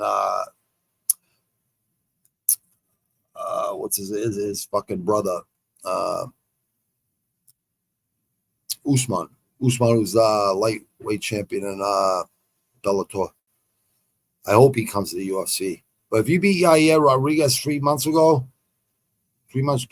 weeks ago, I mean, what's Yair? Fucking second, first? He's in the top 5 for sure. Obviously, he's not 5th. Maybe he's 6th or 7th now. I'm not even fucking sure. I gotta look that up though. It doesn't even matter. I'm taking Ortega, even though Lopes is a good pick for anybody because of his he's got that momentum going. You know what I mean? He's just keeps getting better and better and better. You know, 3 stoppages in a row. You know, that's not easy in fucking MMA unless you're fucking doing something right. Minus 145, plus 124 Ortega. I mean, you got to take Ortega if you're trying to win money and get really good odds, you know, handicapping. Here's these 2 fights are definitely promised to fucking do well. And they said $303,000 fucking dollars for the fucking for what's it called for a bonus. And Dana White said yes for 303, right? So 303,000. Whoever has the fight of the nights and all, you know, all those. So probably handed out to 4 or 5 people. I think both of these fights have it written all over them. But there's a lot of fights in there that could be fight of the night too. But we all know what we're gonna get here. I got Pereira KO. If not round 1, round 2. I got Pereira on my I just put $10 because I won't bet more than $10-$20, right? Because if I lose, it's nothing. You know what I mean? But I love the fights anyways, but it just makes them a little bit more fun. If I can make $200 fucking $180 for $10 or $20, I'm gonna fucking do it, right? Pereira, I got Pereira like under a round and a half. Because I just think Yeri's so good, right? But he's not good with his defense. He leaves himself wide open. He's very wild. With a guy like Alex Pereira, is a double champ in fucking Glory kickboxing, the most elite fucking kickboxing other than K1, you know what I mean? And one, they have some good kickboxers too. But we all know that Glory has always been, you know, it's like the UFC of MMA, you know what I mean? It's always been, you know, that fucking promotion, you know what I mean? And yeah, Pereira's a fucking pro. He's been grappling with fucking Glover Teixeira fucking 3+ years, going on 4 years. Like he said to Anthony Smith, I'll let you hold me on the ground. If I get up and if I get up or I fucking get out of your fucking moves, whatever, I'll put $100,000 on the fucking, you know, we'll do it for $100,000. You could, you know, mount me or whatever, you know what I mean? Start on top of me and I guarantee I get up. That's what Pereira says. So I guarantee, you know, learning from Glover Teixeira, you know, fucking grappling and fucking jiu-jitsu, I don't think you'll learn from a better guy. You know, and plus they're both Brazilian, you know what I mean? I think like Glover's like an uncle to fucking Alex, and he's a good fucking mentor for Alex to have. You know, I think Alex has come so far. And not only that, double champion fucking Glory kickboxer, like middleweight and fucking in light heavyweight was that savage fucking Russian that's coming over here soon, I think. Light heavyweight champ. But he did win the light heavyweight champ over there. Now he's at the light heavyweight championship here in the UFC, and he won the middleweight championship. You know what I mean? Off Izzy. You know what I mean? So then he lost it to him, but then he went up the. I think it's because he was cutting too much weight, and when you cut that much weight, your chin's not going to be no good. You know what I mean? So I think he's right as a good weight class, and I think eventually he'll go up to heavyweight once John Jones is gone. I really don't believe anyone's beating John Jones. I think John Jones is going to beat Stipe, and I like Stipe a lot. You know what I mean? And I think he's going to humble Aspinall, but I think Aspinall will be a champion. Or Alex Pereira. You know what I mean? One of the two. I don't think Aspinall realizes, like, he hasn't fought the guys that John Jones has fought. It's not even fucking close, the fucking guys he fought. Smith is savage also. Yeah, I seen you pick Smith. And you know what? I don't fucking blame you, dude, because how he looked last time. Yeah, I like him too. I like Anthony Smith too. He's always for not figure exactly, bro. That fucking what's it called? Academy Award winning fucking thing. Yeah, but Jones beat him up, dude. And when Anthony Smith was saying, "You never fought no one like me," and Jones just went there, beat him like up, man. Whew. I picked Lopes as soon as this was announced. Yeah, I like Lopes too, dude. You can't go wrong with that pick because of the momentum. You know what I mean? I just think Ortega is just so tough, man. I know he is. Yeah, he is the trainer of the Lupi Godinez, I think. Yeah, I think you're right. Isn't he with the Nerds or something? Yeah, he is. He is a fucking savage. Is right, bro. I think Yeri's a good pick because everyone's counting him out. You know what I mean? And that's Alex Pereira definitely ain't taking him fucking lightly. I know that for sure. He don't say much, Alex Pereira. He don't need to say much. He's a fucking four-time champ. Four-time champ. And MMA, that's fucking saying something. And kickboxing too. Those guys, you know, Palmer, you live right there in the Netherlands, and those are wild fucking dudes around there, man. Yeah, it's all right. Oh yeah, all right. Palmer, hold on this spot me just for 1 second. I just gotta say bye to my wife real quick.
Most of all, her. You know what I mean? But yeah, it's gonna be hard to convict her.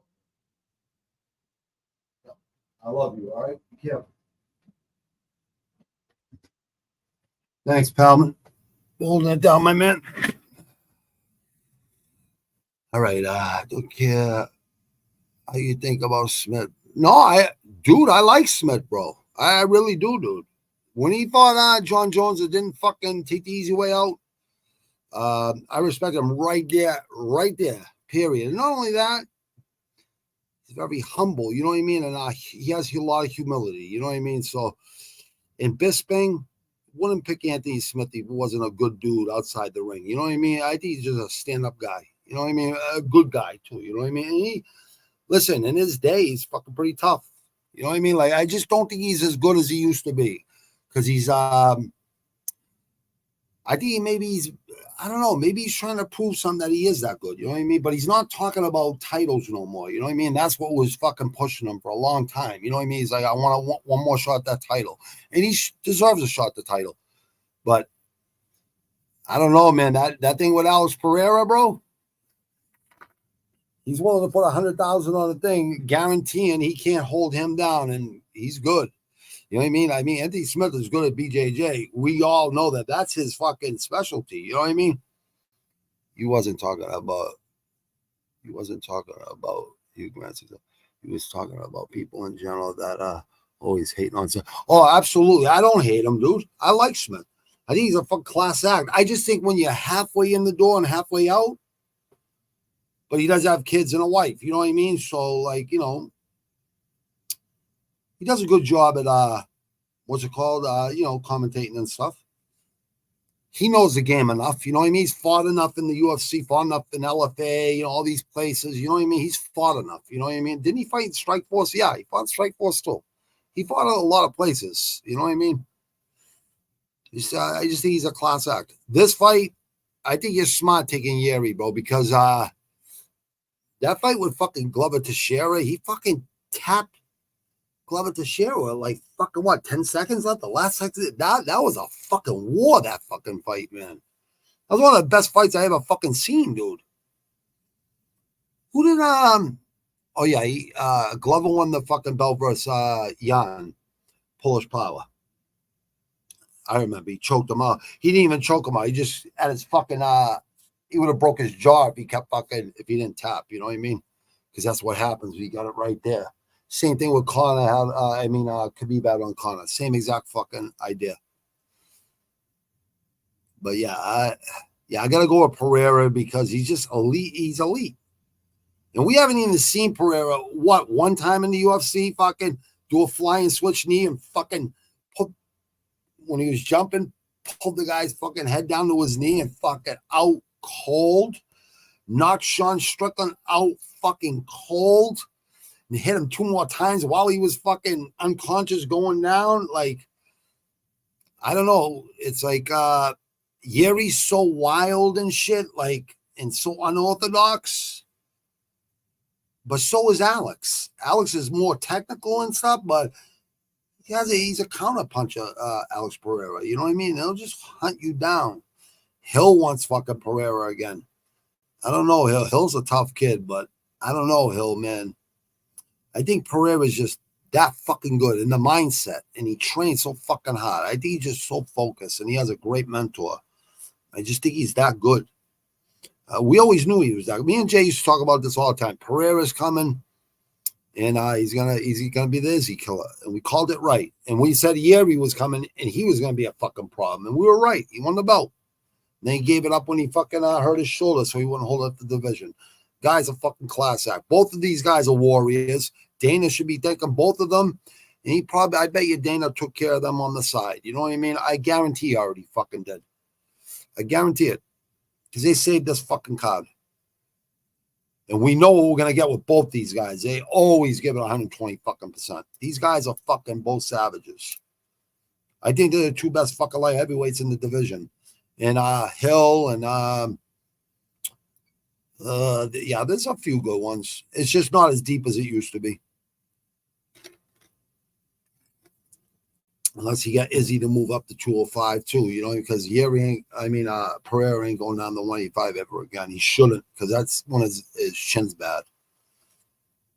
Walks around like 240 for Christ's sakes. He'll be like 230 fucking tomorrow night at the fight. Just a fucking big, lean, long, fucking killer. And good for him, changing his whole life around and shit. But I like Yeri a lot too. Like I gotta choose between because I like both of these guys. You know what I mean? Both of them smart, straighten out their lives. You know what I mean? I respect anyone that can straighten out their fucking life because it was easy for me to quit drinking and shit, but just acting on impulse and shit, it's hard. It was hard for me in the beginning, but now then once, you know, kids and all that shit, I can evaluate the situation and just remind myself, is it worth fucking 30, 40, 50 grand for a lawyer and fucking ruin my fucking, the connections I have with fucking like my old fucking probation officers, my old lawyers, now judges, like 4 different judges, they're friends of mine now. So, you know, I would never want to let them down. Never mind let myself down and my wife and my kids. You know what I mean? I just could, I don't know. Unless someone fucking, you know, I would have to fucking pull that cop, but I don't even want to hurt nobody, honestly. I really don't.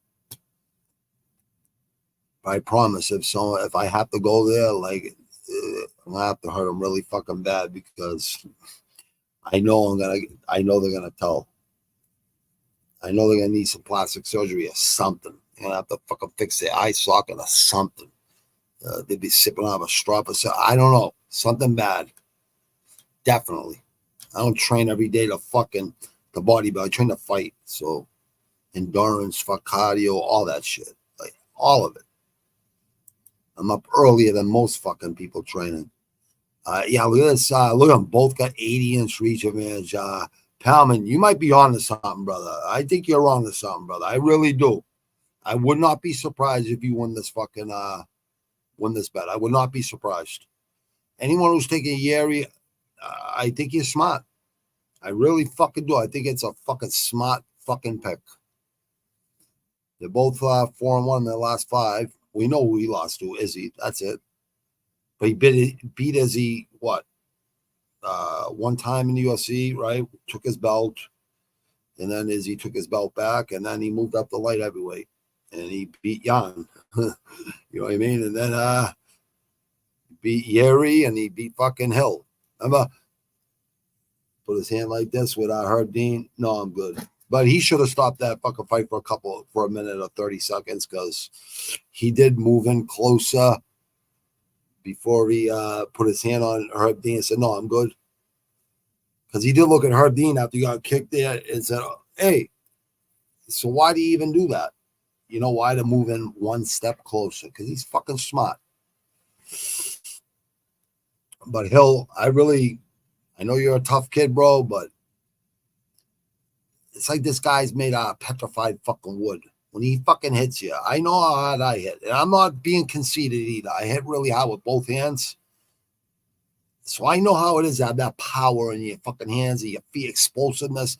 It's just fucking, you're a born puncher or whatever the fuck. You know what I mean? You're a born striker. You know what I mean? It's, especially when you got demons, you got fucking anger. It's like Gervonta Davis, right? Perfect example. He had a fucked up childhood, right? And he still holds that anger still to this day.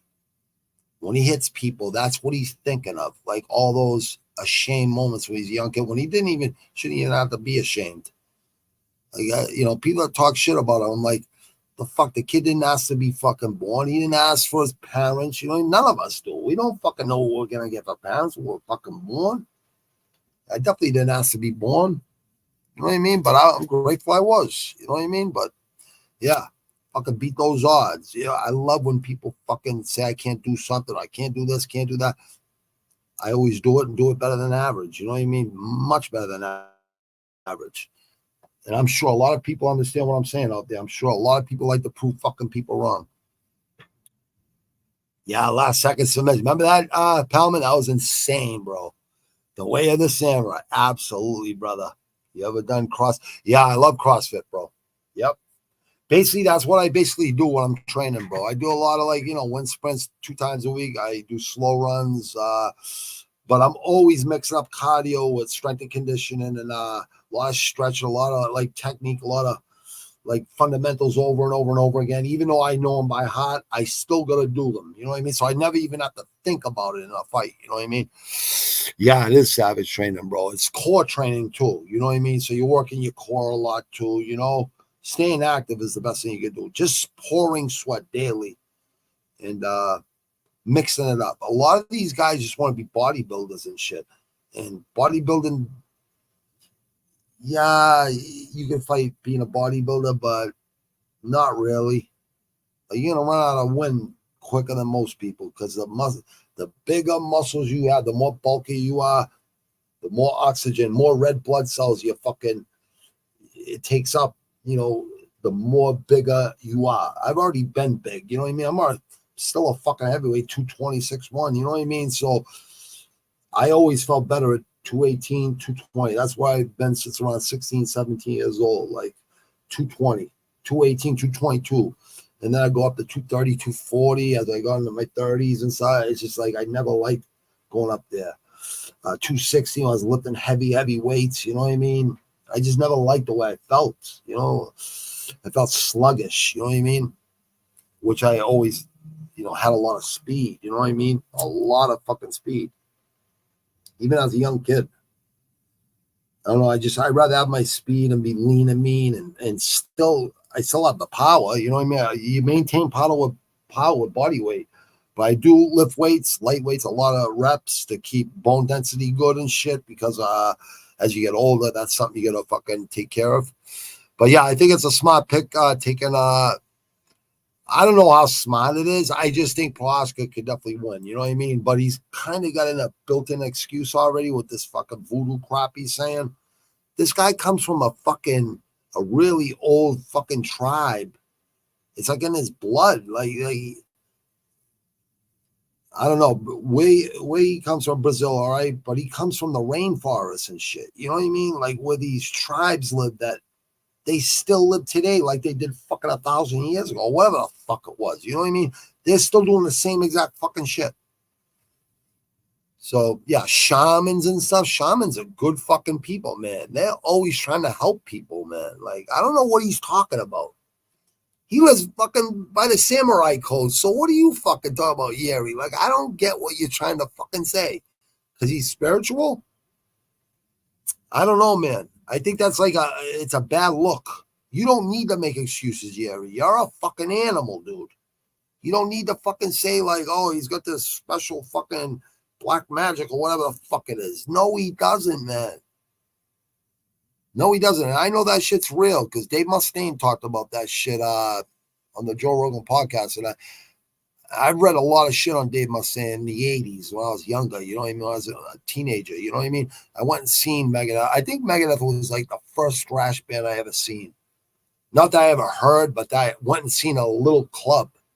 And that was the most insane show I've ever fucking seen. Like at that, up to that time, I've been to a lot of concerts around that time. Like it was so aggressive in the fucking pit. They were just killing each other in that fucking mosh pit. And then the next fucking thrash show I went to, I was just got in that fucking pit. I'm like, I'm an adrenaline junkie. I gotta fucking do it. Start wrecking motherfuckers, man. And plus, I had a lot of good friends with me that were fucking animals, savages. And after a while, people don't even want to go in the pit with you guys, with us no more. You know what I mean? It was fucking crazy, man. Like I bloody up they come up to me like 5 minutes later. Thanks, dude. They're fucking happy that they're bleeding fucking out their ears and out their fucking nose and out their mouth. I'm like shaking my head. I'd be like, that'd be the last thing I'd be doing is going up and thanking someone for fucking making me bleed. Like I'd be pissed. But it comes with the fucking territory, so you gotta kind of take it. You know what I mean? But yeah, I never bled too much in a fucking mosh pit. But yeah, they're pretty fucking wild, though. Pretty fucking violent. Yeah, I got to go with Pereira, and I'm going to say I got it in round under 1.5 rounds.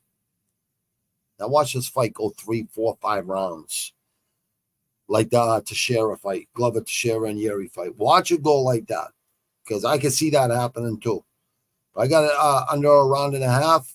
I put like $10 on it or something like that. And we'll see what happens. You know what I mean? It's for like $200, $180, and we'll see what happens. You know what I mean? But I like your pick, bro. I think you're gonna do good with that.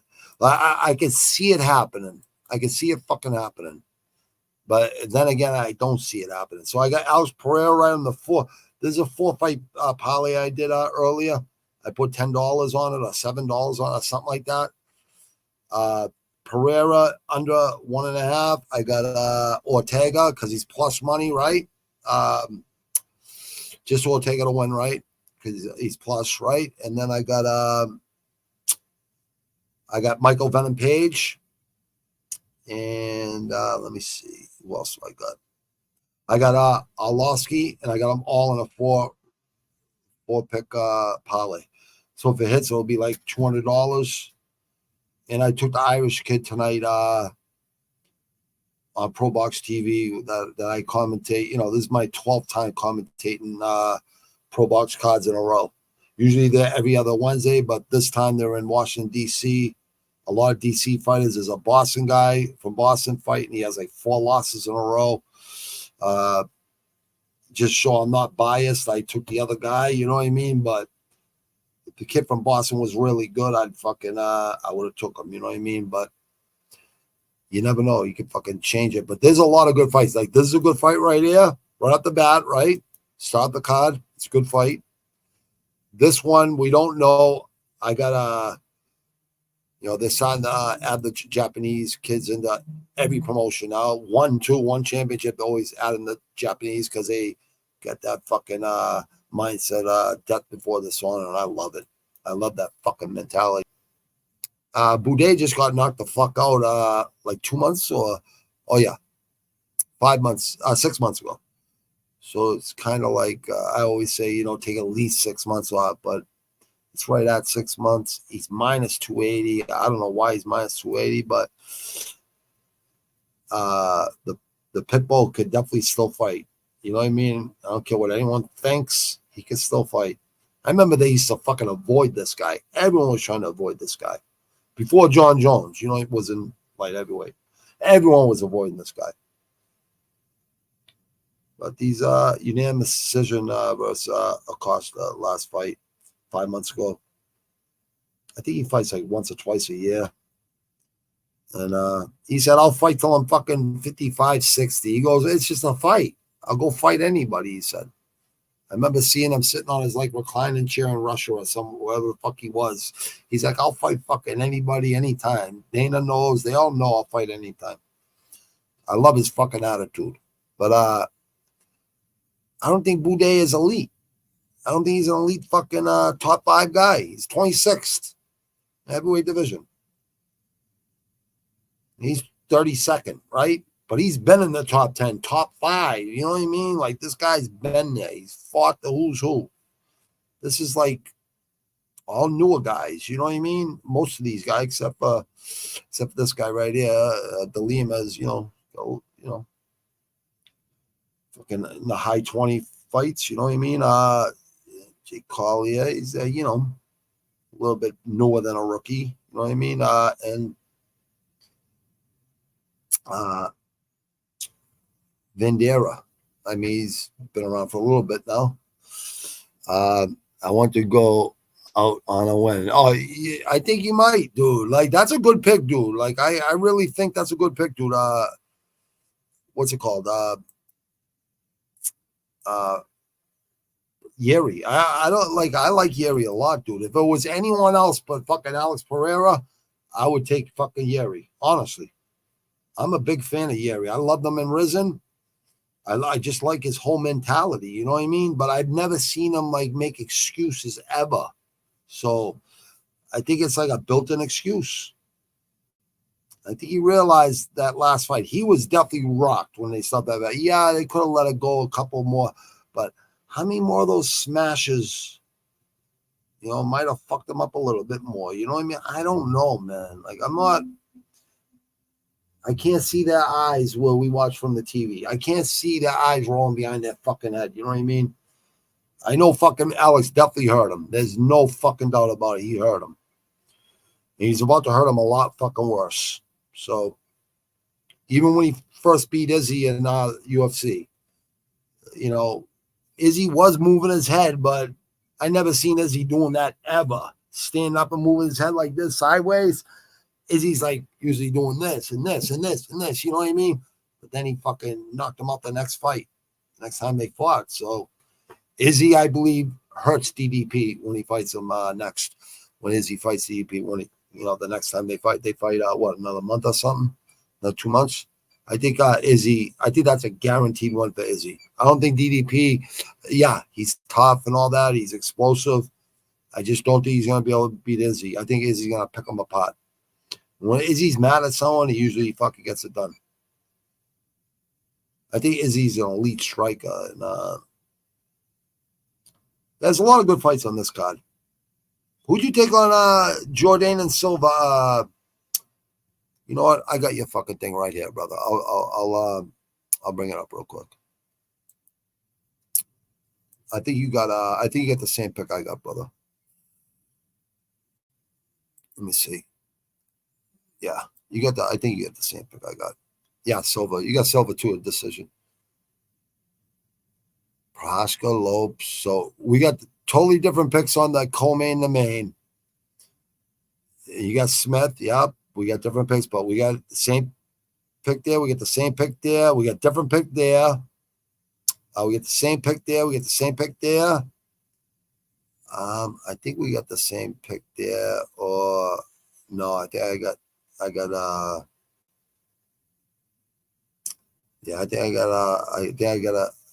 the opposite pick with that. Yeah, I think I got the opposite pick. You there. We got the same pick there. We get the same pick there. We get the same pick there. We get the same pick there. I think we got mostly the same pick. I think you got like 3 or 4 different picks, Palman. And when you got a gut feeling, you usually do well, bro. And I got to make up for last week's fucking shellacking. Like I had a bad week last week. Mostly because of the judges. You know what I mean? The judges were fucking very biased. And a lot of those fights, like Gordon, I was talking to Gordon on Instagram like 3 times. And I said, dude, you won the last 3 fights you fought. I go, you know, like Marvin Hagler used to always say, you can't leave it in the judges' hands. I said, you're going to have to stop fucking like throwing punches and kicks with bad fucking intentions.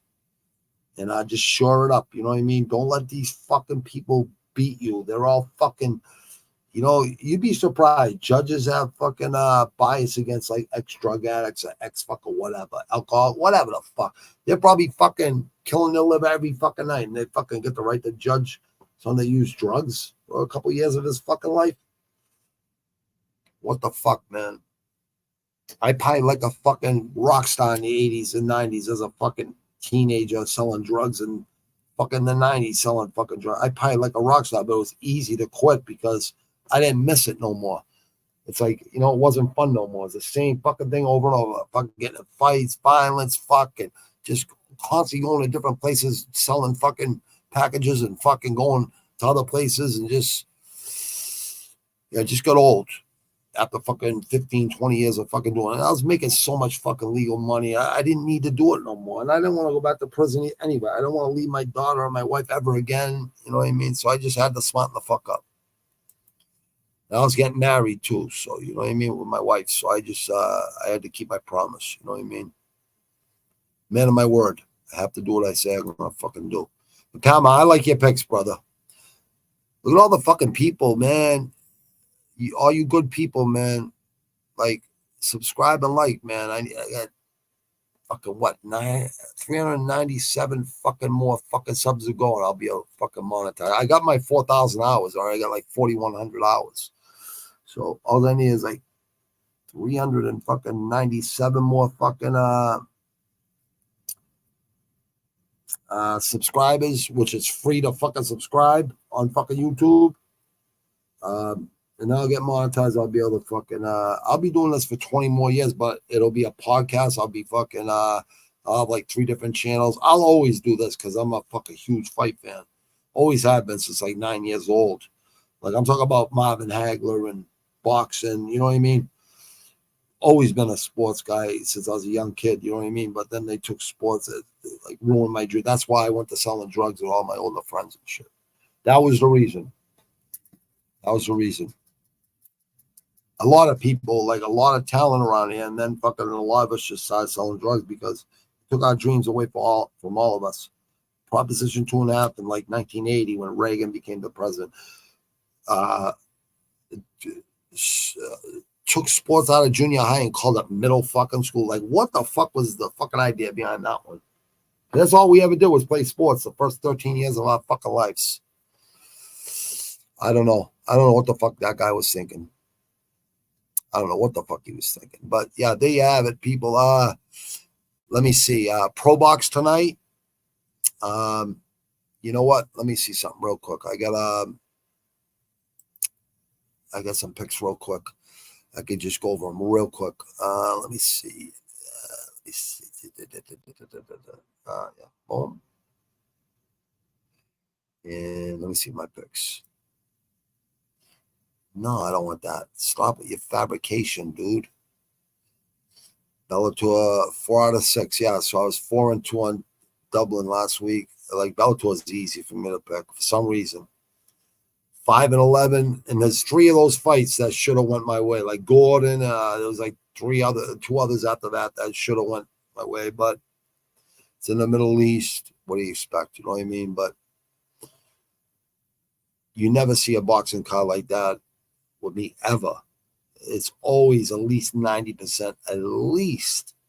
Davis Martin 4-4. You know what I mean? On elite boxing cards. But there was some elite fighters in there. And a guy got robbed on this fucking card. I'll show you right now who it was.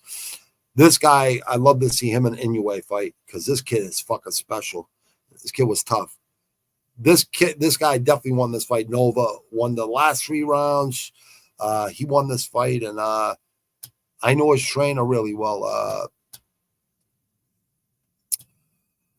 The fuck's Mark DeLuca. Used to train me at Quincy Zoo, right down Quincy Square. Really good fucking boxer. Really fucking animal. Trained really fucking hard, man. What a fucking animal. And now as a trainer, I was shocked that he wasn't livid after that fucking decision. I thought he was going to start fucking piecing people up, dude. Like, a kid could fight. His father was a fucking animal, too. And I thought Isley lost this fight. I thought he fought well. I thought Martinez actually edged it out. That's just boxing, man. It's like, but this guy, god damn, this kid was tough, right? Yeah, Sanchez, but Espinoza, god damn, he fucking hits hard for a fucking 126 pounder. Just like fucking Inoue and just like fucking Tank Davis at 135. Tank Davis and Loma, I think, are going at it next. And that's going to be like, I wish it happened like 4 or 5 years ago with Loma and Tank Davis, but I don't think Tank Davis was as good 5 years ago. I've always known Tank Davis was really good, but I don't think other people in boxing thought he was as good. You know what I mean? He's only been knocking people out since he was 7 years old in the fucking ring. It's like Crawford.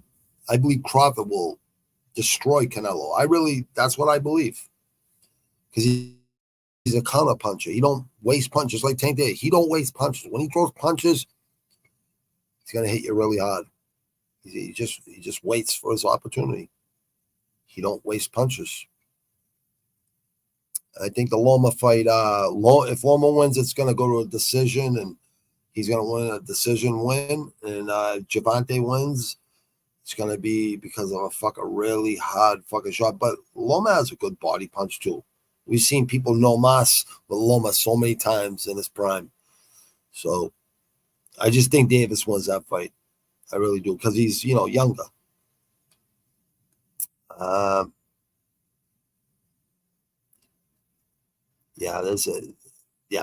This kid definitely won that fight. I don't care what anyone says. I'm sure anyone would agree with me if you watch this fight. Avalowski been champion. I think he was, bro.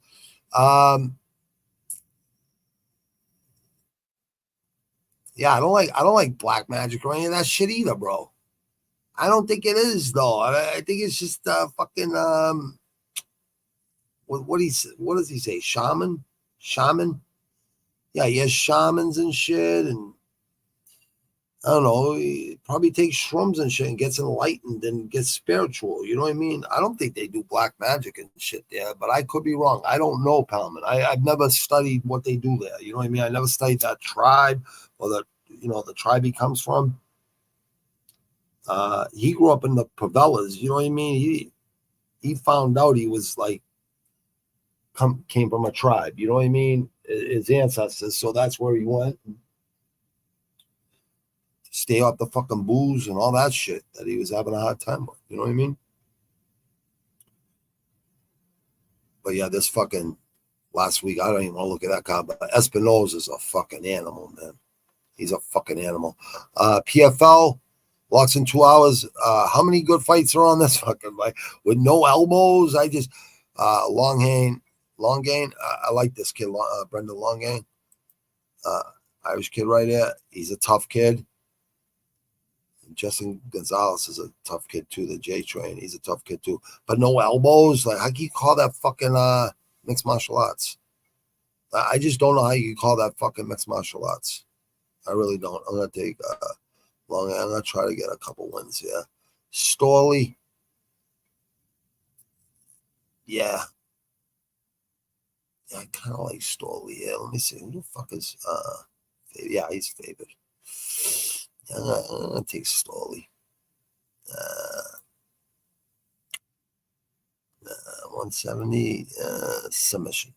No, ground and pound. That's what he likes to do. Round 2. I'll go to round 2. I shouldn't even be picking these fights, but they're pretty easy to pick though. Long aim. Let me see. I didn't even pick a method. Smart move, Robbie. Pick a fucking method. Hold on. Oh, he got KO'd 1 month. Definitely. This kid's gonna be probably a little bit hesitant on punching, so I'm gonna go round 2 KO. Brendan Longgain. And yeah, why not? Look at this. Brendan Ward and is what's his name on this fucking card? Umar? No, Umar's not in this. Fuck, what the fuck? Oh, Bubba Jenkins. Yeah, Bubba Jenkins. I like Bubba Jenkins. He's a tough fucking kid. I think he just lost his fucking belt, and he's an underdog, huh? Braga's a tough fucking kid, man. Yeah, Justin Gonzalez, left hook.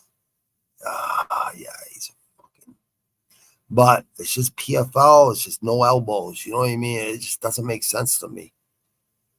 Maybe because of the thing they do for $1 million. Like if you get elbowed, you get cut, you can't fight because you get cut up even worse in the competition they have for the $1 million competition. Maybe that's all it is. I don't fucking know. I have no fucking clue. I just don't think you can call it MMA without elbows. I don't think I'm the only one that thinks that. I call it the pathetic fail league because their marketing is horrible. That Smart Cage ain't too fucking smart either. But there are some talented people. Cedric Doumbé, fucking me and Palmer were talking about this earlier. There's some good guys, and I talked about it with some other people. There are some good guys in PFL, no doubt about it. But I'm glad they got another place to go and make some money. You know what I mean? Braga, Jenkins didn't look that good in his last fight. I remember, last 2 fights. No, this is the one he did. Decision versus Kai Kamaka. The third, 2 months, 2 days ago, 10 months, 2 weeks ago, and he beat. Yeah, pretty good. Chris Wade's a tough kid. And he lost, KO. Yep. He's getting older. That's what it is, 36. He's past his prime. That's all it is. But this kid Braga's tough right there. He's got fucking heavy hands. Yeah. Pinedo. Standing TKO punches. 6 months, 4 weeks ago. But then he came back and won with a KO. TKO left hook. You know what? Isha said that card was good last card they had. Bubba Jenkins, I hate to fucking do this, bro, but I gotta go against you, brother. I have to, and I hate doing it, dude, because you're one of the fucking bright, shiny spots of the fucking PFL, actually. You're one of those guys that's a bad man, dude. Let me see. Lorenzo Larkin. Hold on. Brendan Ward. Hold on, Pound. I'm sorry. People got to stop being douches and subscribe. It's all right, dude. You know what, dude? I got like 300 fucking something subscribers in the past year, so I'm not even bitching, brother. I appreciate you saying that, brother. But I want it fucking organic anyways. You know what I mean? I want people to fucking, subscribe because they say, yeah, that dude's real recognized, real, right? Bottom line. I know more about fighting than most fucking people, but I'm going to be a fucking douche and, you know what I mean? You don't have to be in a lot of fights to know about fights. You know what I mean? I think there's a lot of people out there that never fought in their life that are really good at just teaching someone else that knows how to fight and show them where they're going wrong because they can see it. You know what I mean? They're on the outside looking in. Yeah, there's people out there that can fucking train somebody and make them a champion and probably never fought in their fucking life. It's just something I guess people could do. You know what I mean? They just study fighting really well. And I've been studying since I was fucking 8, 9 years old. Like elite fighting, I mean. You know what I mean? Not street fights. I've been in so many of fucking those. This fight's a pretty good fight right there. 15 and over, 17 and 8. Yeah. Got submission. Yeah. Logan Storley. Yeah, Brendan Ward's a tough kid, but yeah, he's beating some pretty good guys, but here's the thing. This guy, these fucking Russians, right? Some of them are just really fucking hard to beat. And they're fucking not only that, look at minus 2,500. Come on. American top team, too. You got everyone to train with there. New London, Connecticut, huh? Brendan Ward, huh, bro? Whaling City and Jiu-Jitsu. So you're not even training with fucking Glover and fucking Alex. Why wouldn't you be over there with Glover and Alex? Those guys are fucking animals over there, man. Yeah, I'll go with the fucking Russian. Yeah, why not? Sure, why not? I just want to grab a couple extra ones off this fucking card because there's a Bubba Jenkins. Yeah, right here. Yeah, I got to go against you, Bubba. I'm sorry, brother. I hope you prove me wrong, bro. Honestly, I really do. Locking. I like locking, too. PFNO elbow. No elbow. I know, bro. It's a little fucking strange, bro, huh? Yeah, I know. I know, bro. Dude, I've seen even more than that, dude. Like back in the days, bro.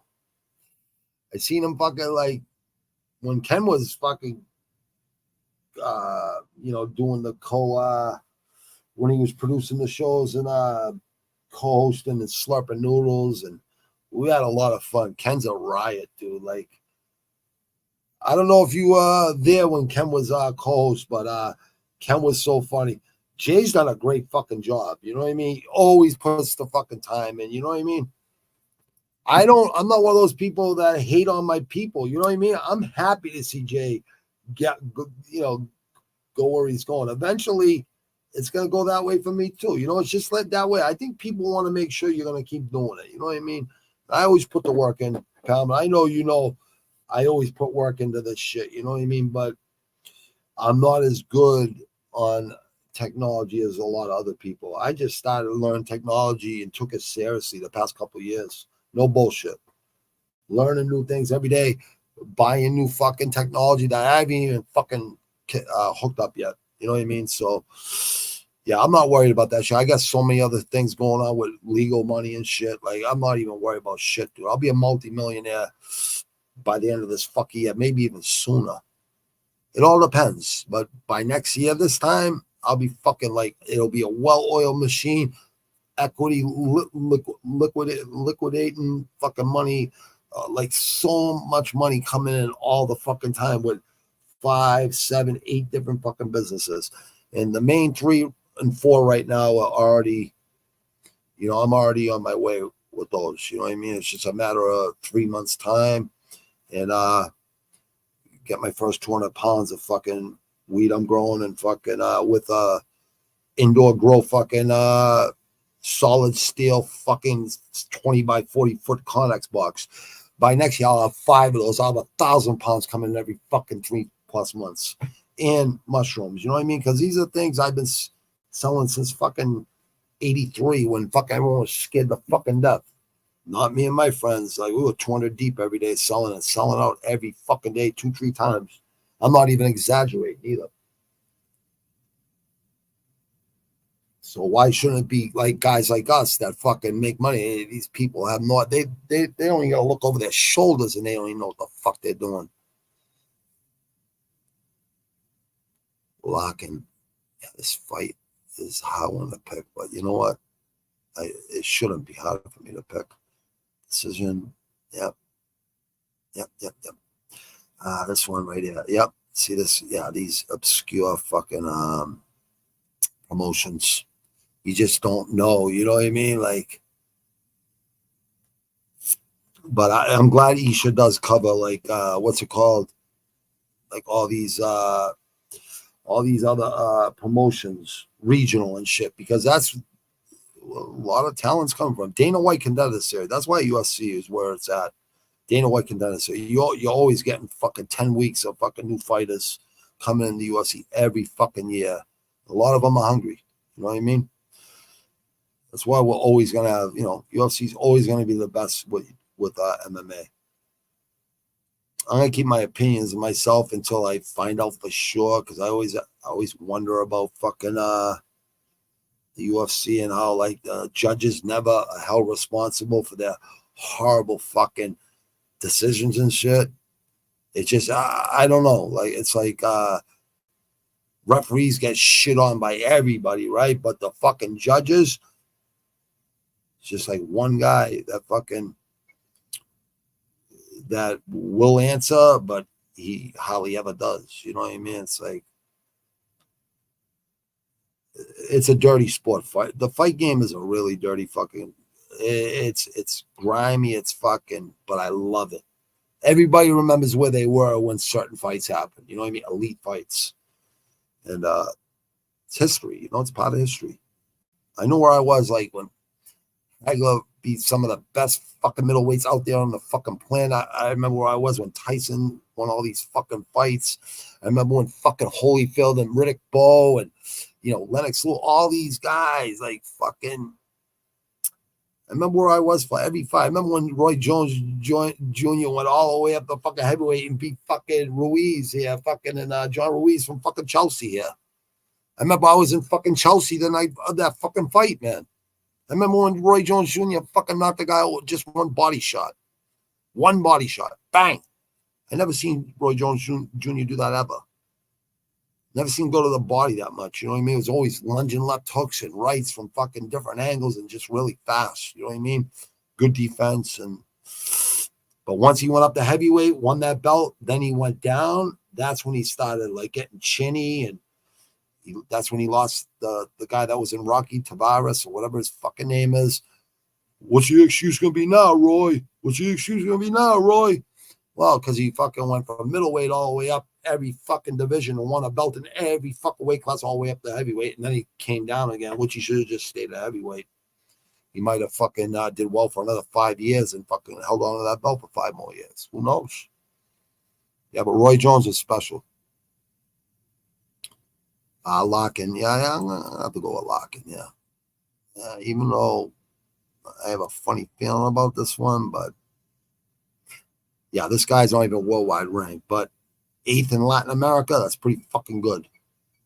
Latin Americans, man, can fight. It's like Pacquiao. Like, people have no idea. That guy had to fight so many tough fucking dudes in South America before he even got to fucking America.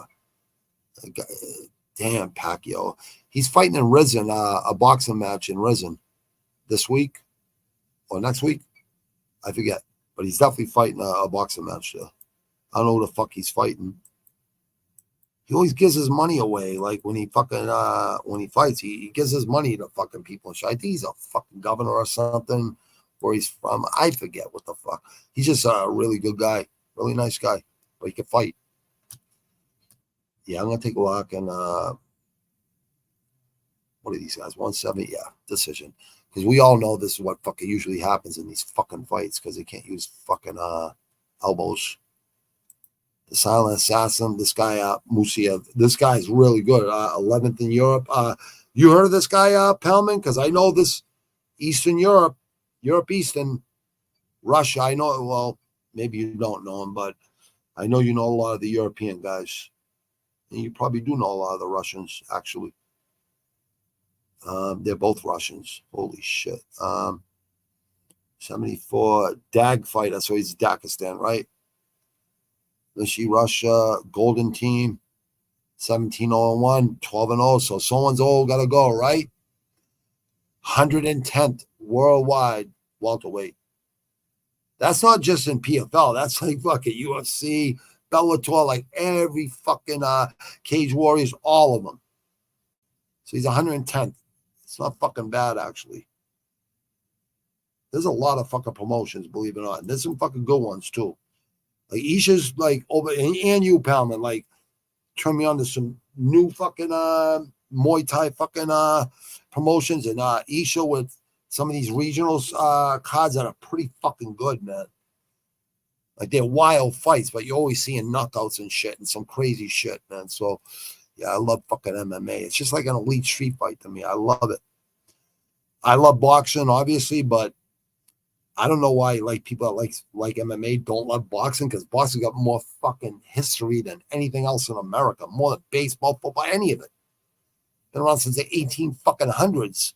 They've been keeping, you know what I mean? Like, I remember in the 40s when there was like, when I go back in the archives, it was all Irish fucking champs. Then there was all Italian champs. Then there was all, you know, Black American champs. You know what I mean? Like Black American champs since fucking the beginning of fucking 1800s and shit.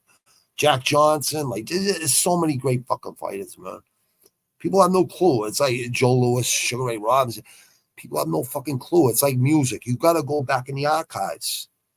Palman knows this about music. He knows about fighting too. It's like you got to go back in the archives. Like you're gonna see so much better fighters from way back in the day when they had to go 15 fucking rounds, man. They were fucking 100 and fucking 40 and like before they lost one fucking fight. Like think about that one. You know, just think about that one. You can't even get these guys to fight once a fucking year in a 12-round fucking fight. And some fucking fights are only 10 fucking rounds. I'm like, what the fuck are they doing? But we've had a good run with boxing.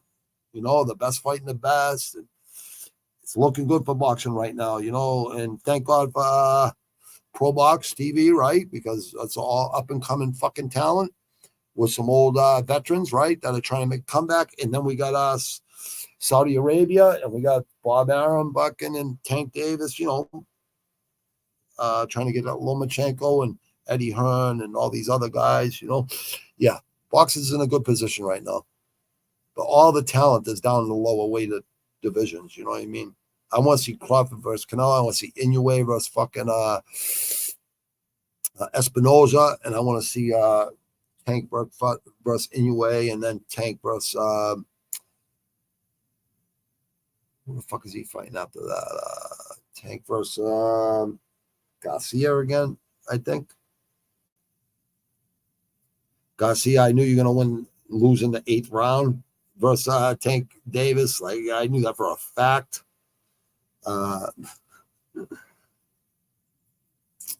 I've showed it a million times on here. Like, I'm not going to just show it again. I'll show it next week. But, yeah, boxing picks are really easy for me. But last week, there was a lot of corruption going on, and we all fucking know it. Whoever watched it knows.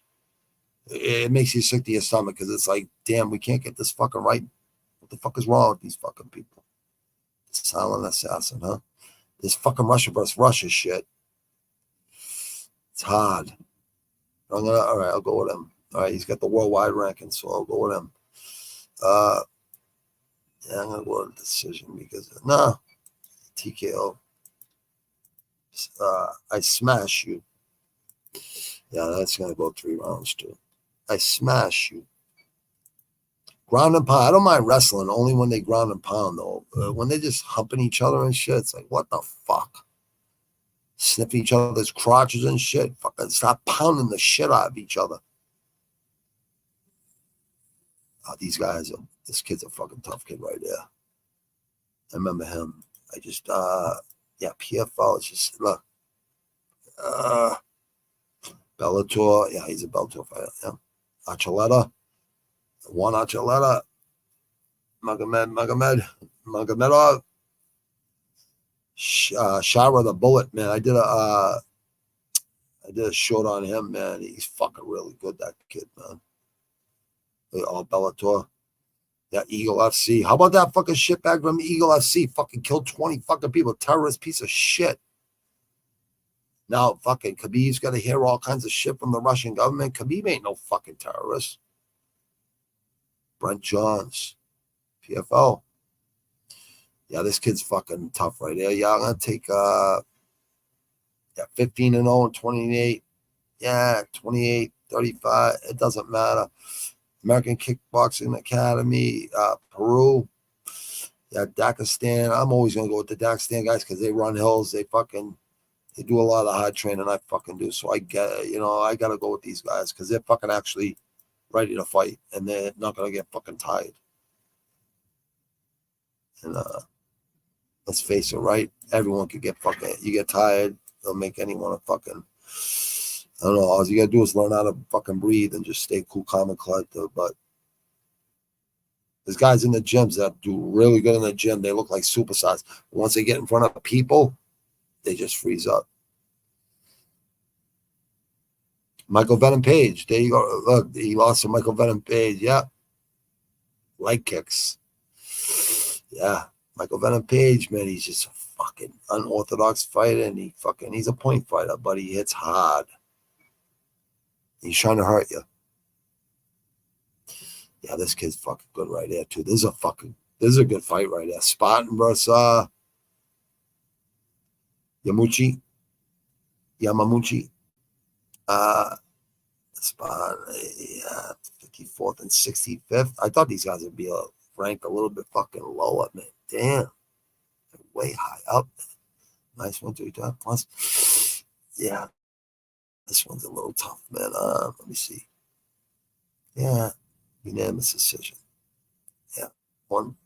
Yep. One. Michael Venom Page. Yeah. You know what? This guy's got a lot heavier fucking hands. Nah, they're about even. They're about even. 54, 65. You know what? I'll go with the fucking man with less losses, which is one less loss, but he's got more wins. Plus 115 with the more wins. He's got the 1-inch reach advantage. That's how I look at fights, man. Like, you got to look at everything. Punching down, punching up. Everybody has a preference, you know what I mean? That's why I punch every fuck way down, up, fucking way up. You know what I mean? Like, no bullshit. Heavy hands. I'm gonna go with him just because he got fucking leg kicked by fucking so the blueprint's already out. I think he knows that too. We'll go 3 rounds decision because I don't think there's gonna go one decision. They're both gonna fucking fight hard. Is there any other good fights on this? Anything worth watching? This kid's fucking pretty. Kai Kamaka, the third, the fight in Hawaiian. Most Hawaiians can fight, actually. Minus 400, huh? Bubba Jenkins beat Corrales. He beat some pretty tough guys. Yeah, he lost fucking. Dude, you got knocked out. Yeah, this is an easy pick. Dude, bye-bye, dude. You're going to get dropped again. Watch. I guarantee it. And if I'm wrong, I'll say I was wrong. But yeah, second round, you're getting dropped, dude. I'm going to go first round. I think you're going to be fucking a little hesitant. Everyone says these are the easiest fucking fights to pick, the PFL, and I don't think so. I think Bellator is a lot easier. But there are some Bellator fighters in there. So this Gracie right here, right? He's not as elite as the other Gracies, but he can fight, though. I just, look at these guys he lost to. All really good guys. He's beaten a few good guys, too, but not great. Yeah, not great. Brendan Ward beat Brendan Ward. Yeah, he beat Nate Williams. Beat this fucking kid. 72, 74. New York City, New York. That's a good fucking gym right there too, where he's fighting out of. I think that's where one of the Gracies had that first fucking gym in New York City. Like almost positive. Renzo Gracie, yeah. With militia.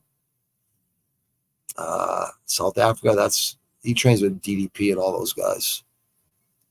This guy. Magic Man. I wonder why you're a magic man, dude. I'd like to know. Well, you're a pretty tough kid, though. Minus 300. I don't know, man. I hate going against the Northeast Beast. You know what? Gracie, I'm going to go with you. Don't fucking let me down, dude. Don't let yourself fucking down, dude. Don't let your fucking self down, dude. I'm just going to make this pick because I respect the Gracies so much. I don't think they're going to let you fucking lose, dude. I think they're going to, there's a reason you're still around. Let me see this one right here. Oh, Brett Johns. Tough kid. But this kid, Tyler Diamond, 179th featherweight on the planet. There's a lot of good featherweights. We all know that, right? 71, 2-inch reach advantage, 32 years old, 33. Yeah, same fucking Wales, United Kingdom. Unanimous decision lost 2 months ago. Yep, that can happen to the best of them. Yep. Bellator. Yep. Sabatello. Lost Sabatello. Otto Rodriguez. Yep. Submission arm triangle. Yep. I mean, yeah, he lost the long aim. Yeah, long aim's really good. I think I'm saying his last name fucking wrong. There's no excuse. I'm 60% Irish and fucking 30% Sicilian and 10% fucking German. So I should be able to fucking say his name fucking easy. But it's that Irish brogue that they say that name a little bit fucking different. Not like in Ireland than they do the States. Yeah, this fight's fucking aggravating the shit out of me right now. But you know what? Brett Johns, I know what I'm fucking getting into here, kid, with you. I know you're a tough kid. Yeah, you got 2-inch reach. You know what? Do it for fucking England and Wales or Scotland or whatever the fuck. Wales, yeah, Wales. I just consider you all England. I know you guys don't consider that in England, though. I know you guys fucking kind of don't like each other from different fucking parts. Scotland and England don't like each other from what I heard. Probably not with everybody, but most people. Yeah, KO 145. Yeah, this is gonna fucking submission. Go with a fucking decision. Yeah, 145. I'll go to the decision. And let's see what happens with this fucking card. You never fucking know. Let me see if this fucking saves. Yeah, picks are entered. We'll see. I know tonight there's boxing matches on. ProBox, I already made my picks on those. This starts at 8:00. I'll be commentating this tonight. This is a really good fucking fight. It's free on YouTube, people. So come over to Instagram 617 and watch the fights. Usually on Wednesdays, every other Wednesdays, bi-weekly. But them getting a Friday slot, it's only gonna and there's 3X champions that ain't scared to speak their fucking mind on the commentary, which is good. And it's all up and coming talent. So this is a really good fight right here. This is a really good fight, right? 16-0, 24-1-1. Minus 1,000 the champion. Fights out of Maryland. A lot of these fighters on this fight card fight out of Baltimore and Maryland. This guy's right from Ireland. McCrory, he's the champion. But 16-0, right? Heavy hands too. KO. I know it's not the best fucking boxers on the planet, right? But hungry boxers are hungry boxers, and got 3 KOs in his past fucking 5 fights. But look at this guy. Look at this kid. He's got heavy hands too. But that one loss and that one fucking no contest. I don't know, man. Lamont Roach Jr., I like him a lot, but I think this kid has a chance to beat him. I really do. I've seen him fight before. Did he fight? I thought he did fight on no, he didn't. Yeah, this I already took him anyways. And most people took Roach Jr. That's because most people fucking just follow everyone fucking else.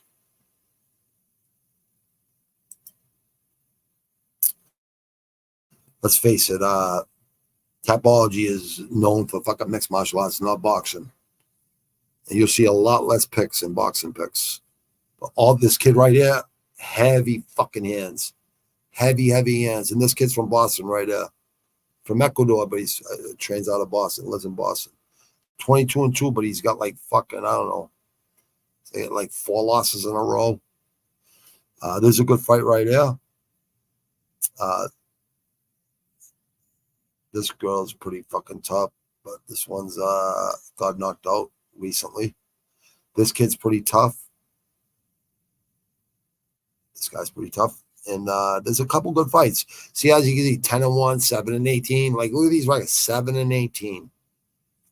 9-1, 9-5. Like, there's some pretty evenly matched fights. I took Jordan Roach here versus Luis Domingo Hernandez from Dominican Republic, right? 15-13-1. But he can still fight this kid, believe it or not. Benjamin Johnson, 0-0 versus Michael Williams, 0-1. Like, these are all up-and-coming talent. Talent. They all fought a lot of amateur fights too, though. These are just their pro records. So this is tonight's card, and we'll probably only get 4 of these fights, unless we get them all because it's on a Friday, and it is for free on YouTube, people. Let me see. It says it right there. See, U.S. broadcast YouTube. I don't know where it is, where you guys are, but I'm pretty sure it'll be on YouTube. If not, you guys know where to fucking find it. Promotion links right there. Facebook, Twitter, ProBox app, which is right on YouTube too. YouTube, Instagram, and TikTok, and BoxRec. You'll find it. But honestly, they always have good cards. You'll at least see like 4 or 3 of these fights, really good fights. Always. I don't think I've ever seen one bad card. This is my 12th one in a row I've commentated. I started doing it at the end of last year, and I promise I keep fucking doing it. Kept to myself, you know what I mean? Because I know how to call boxing matches pretty easily. I like to bounce off someone else too, but like I can do it myself. I know I can depend on myself, you know what I mean? I know people, everyone's time is fucking valuable, you know what I mean? But I'd rather have other people doing it with me, right? But I depend on myself because some people, some shit comes up for other people, you know what I mean? It's just hard depending on people. And I'm not going to depend on people. I can do it myself. I want him to go out and win. Just I picked Arlovsky. Yeah, I think Arlovsky's gonna win, bro. I really do. Yeah, he was a bad motherfucker when he first came to the UFC, bro. And a lot of people avoided him. They avoided that motherfucker. Yeah, I think he did have the belt for a little bit. I think he won the belt, and I think he got, had some money and started eating a little bit. Just a little lack of discipline, you know what I mean? But yeah, he's always going to be a tough fight for anybody. Just Tough kid. Tough dude. Jay's, yeah. Jay's doing good. I'm really happy for Jay, man. I like Ken. No, I wasn't. Oh, dude, he's a slurp, dude. He was a fucking riot. He still is a fucking riot. Mushrooms are easy to go. I know, every 6 weeks, bro. Yeah, I've been looking into it, but there's so many strains of mushrooms, right? So I gotta, I'm still doing research on them right now, but 200 pounds, they'll be ready in around 3 months or a little less. So I just don't talk much about it because it's really no one's business, but I don't mind telling you, pal, man. I don't even give a fuck who knows anyways. It's all legal. And another one, it's on YouTube. Yeah, that's what I thought, bro. ProBox always goes good. It does, bro. They do have good fights. And usually it's good during Wednesdays because it's like, hump day and it's fucking, then we get the fights coming on the weekends. But we got great fights tomorrow. There's some good boxing tonight. I think it's the Zone, I'm pretty sure, or it's I forget who's fighting. I know there's a good boxing match on tonight, but I like ProBox promotions. Only other ones I like, obviously, is Matchroom, Top Rank, fucking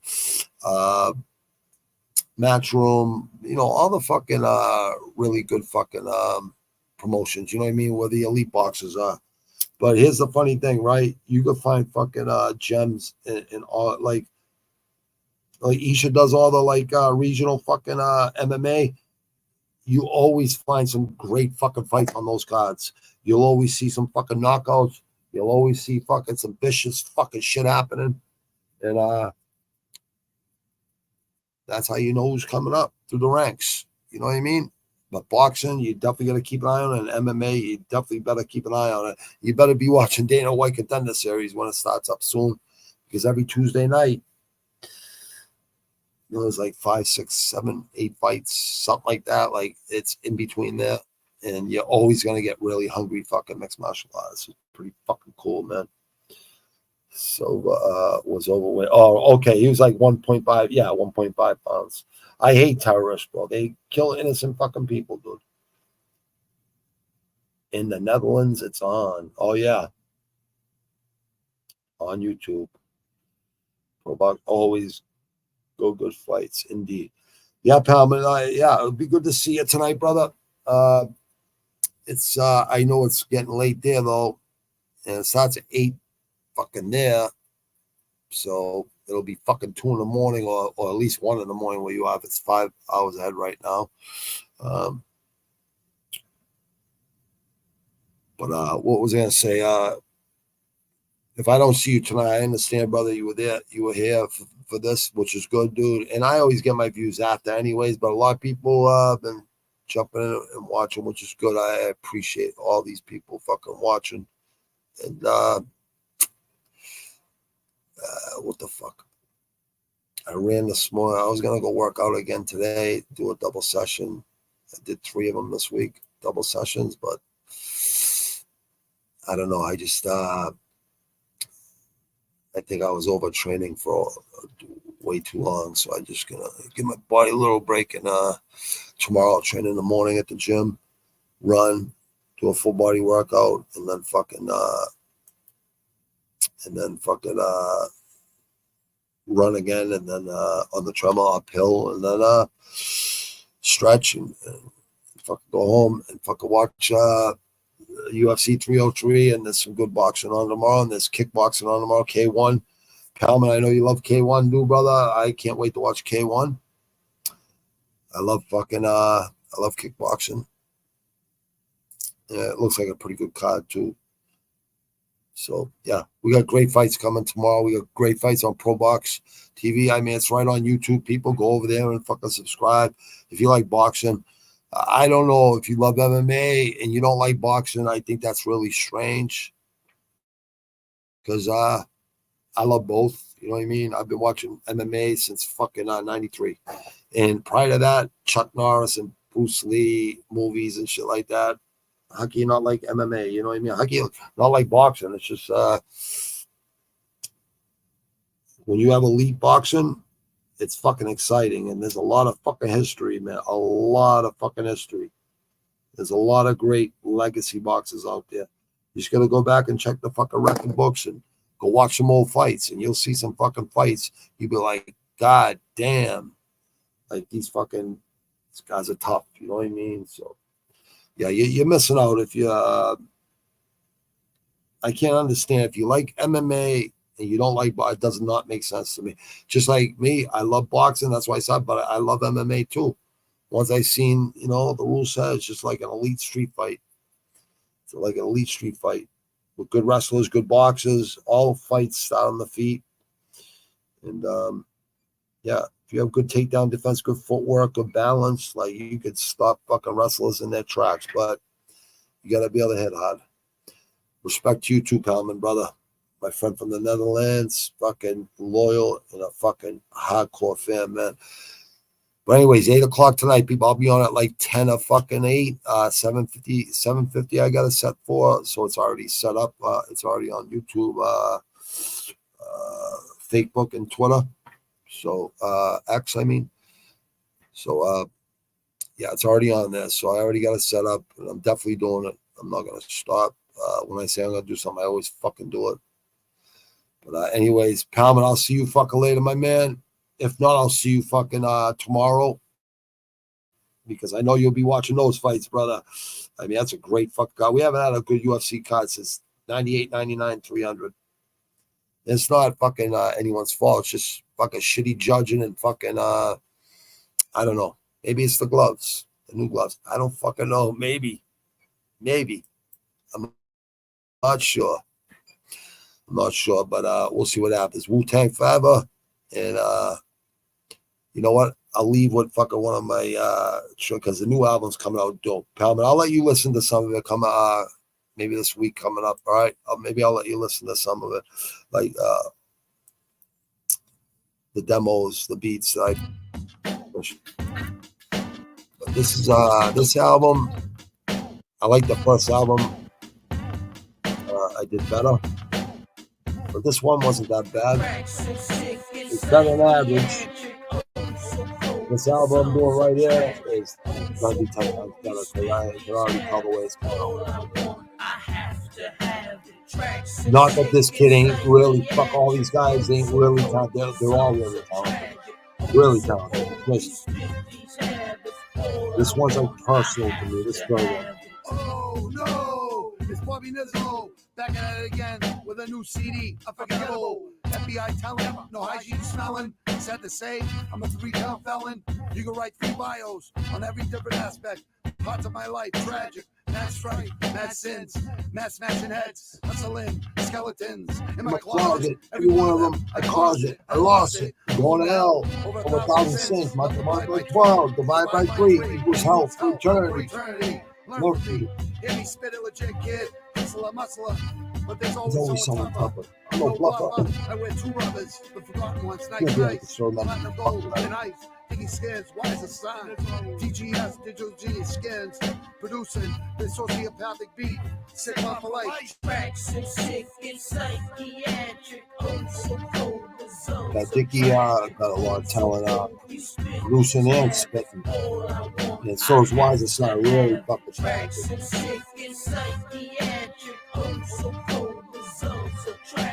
I think Dickie's gonna be happy when he hears the beats in the tracks. I think he's gonna be like, wow, Bobby, you did good. It's dark and eerie. Feeling petrified when you finally hear me speak words that predict a lot of talent in Boston right now. The whole torture begins. It's like entering room 237 whole state. Rhode Island too. Overwhelming fear takes over your whole body. Begging for mercy, but I ain't feeling sorry.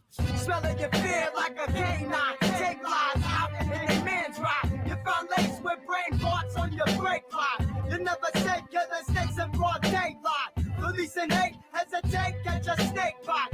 Get your game tied, never waste time. Taste fire if you test mine. Shine all night long cause it tastes right. Use the box like a 9 by the waistline. Tracks so sick and psychiatric. Oh so cold, the zone so tragic. Oh so cold, we spit There's a Wu-Tang beat. RZA gave Biggie said use it. You know, it's like one of those beats you could just fucking use.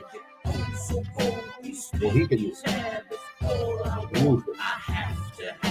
Hello, doctor, I'm here, I got a problem. I want to drown my neighbor. Please help me solve them. I'm thinking boulders and bricks. Well, Pega felt that way about his fucking neighbors They don't think that I'm recently. loony in the brain, or insane in the membrane. It flows through my veins. Got a paranoid and bored. Life is always the same, so I follow people home just to see what their life like. Peek through the windows. When I see the night lights, I tiptoe about. I make myself at home. I lay down on the couch and then I rest my dome. And then I slowly start to roam. The living room is nice, so are the pictures of the kids on the wall with the wife. In the kitchen though, I'm not a fan of faux wood. The kids' rooms look good. I like what you did with the pool. I'll show you in a minute. I just need to get my tools and the cement for your shoes, plus your dirty condom use.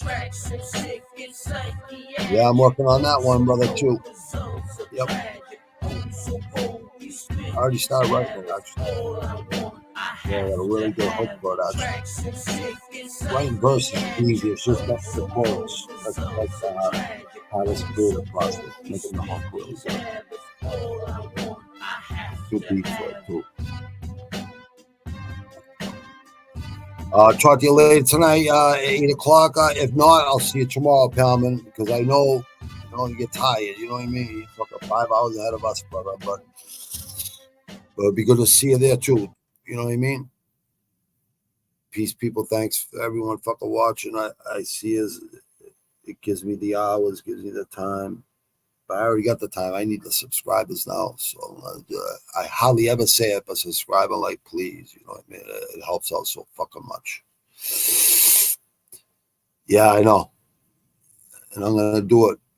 I've already started it. So, yeah, I just want to do it really good. I'm not rushing nothing because I'm not rushing the album. I don't want to rush the fucking anthem, but it'll be done before the fucking summer's over. You know what I mean? Another month tops. You know what I mean? It'll be done. And, it'll be sufficient where Jay will be like, wow, that's fucking violent sounding and fucking gravedigger sound and fucking dark alley fucking, really raw, you know what I mean, horrorcore type shit. And it will definitely be better than fucking something that sounds trying to be like Eminem or something. I never even listened to that Eminem album ever. Not even songs from Eminem. Never. Not that I hate the kid or anything. It's just the only white rap MCs I ever listened to was BC Boys and fucking House of Pain and La Coca Nostra, which is Everlast and Danny Boy and Slain and Ill Bill. So not many white guys I listen to, other than the guys I did my 2 albums with. You know what I mean? But I did those with Middle Eastern guys, fucking black guys too, Black Americans and fucking white guys. You know what I mean? It doesn't matter what color you are. Like, that shit doesn't mean shit to me. It doesn't mean nothing. I just know who the best rappers are. You know what I mean? Most of them are Black Americans or Spanish. You know what I mean? Or just someone with fucking talent, knows music. And anyone could do it. I just don't think you should be able to fucking do hardcore rap unless you live that fucking life. I live that fucking life. Yeah, I like Cypress Hill a lot. But yeah, I love fucking Cypress Hill, dude. I got Cypress Hill's first album, dude. When I heard How I Could Just Kill a Man, I thought they were a fucking East Coast fucking New York fucking group. This is a Cypress Hill in fucking New York City. And I find out they're from fucking Cali, but DJ Muggs, he's from fucking New York. And he had that New York fucking production style, and he fucking blended in with the fucking funk of the fucking West Coast style, and he's fucking really good. Yeah, I had the first 3 fucking Cypress Hill albums, all of them. I didn't like fucking what's it called?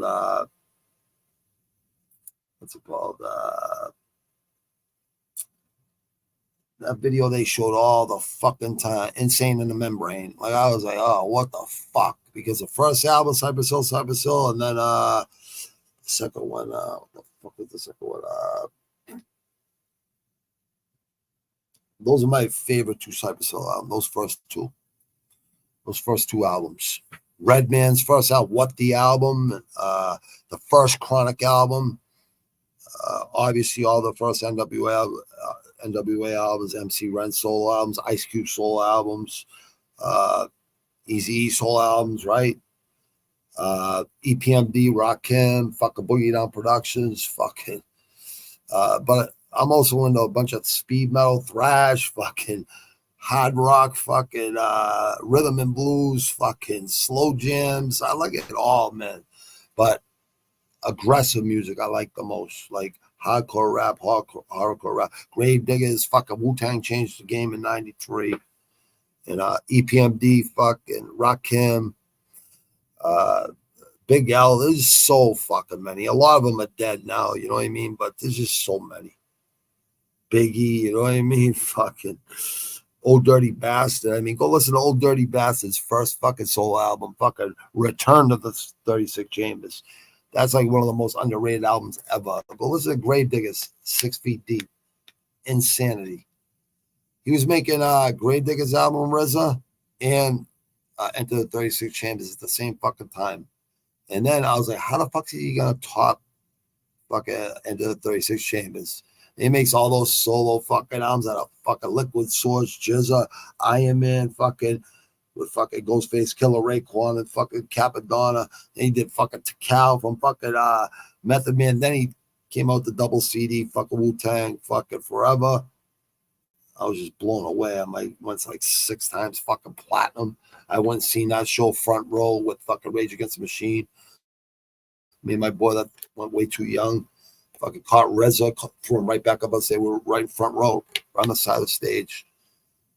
Mansfield, the old Great Woods. See him at the old Great Woods. Now it's called the fucking Twitter Center or something. Yeah, I've seen a lot of fucking shows in my life. A lot of concerts. That's why I used to hustle for it. Go fucking see concerts. But Tom, have a great fucking night, brother. If I don't see it. But if I do see it, it'd be good. And yeah. ProBox TV, go over there and fucking subscribe to them because they're fucking bringing all this upcoming talent, and they're not scared to speak their fucking minds. Like they even fucking agree to disagree amongst themselves. You know what I mean? They always bring up good points. They're all ex-champs in pro boxing, and it's a good fucking promotion. You know what I mean? It really is. I wouldn't cover it if it wasn't a good promotion. It's definitely worth watching. No doubt about it. If you want to, and then I got fucking, there's like a local fucking Boston card going on later on too. It starts at like 6 or something else. I forget, 6 or 7. But I would have to start a whole new stream for that too. And I'm just not going to fucking bother right now. But ProBox is good. I always say I'm going to do it. I got to keep doing it. Because if I stop doing it, then fucking I'll let myself down. I can't do that. I can't, when I say I'm going to do something, I'm going to do it. It's only going to get me more people eventually anyways. You know what I mean? And they'll hear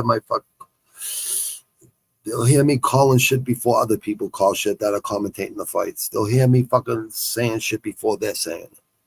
I've always been good at that. So it's just, and I know how to fight myself. I have fought myself. I have fought in the ring. I have spar with all pros, all the best fighters I spar with. You know what I mean? That locals.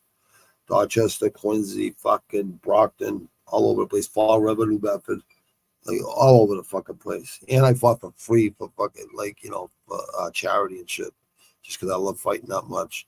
It kept me out of fights in the streets. You know what I mean? So disciplined and all that shit.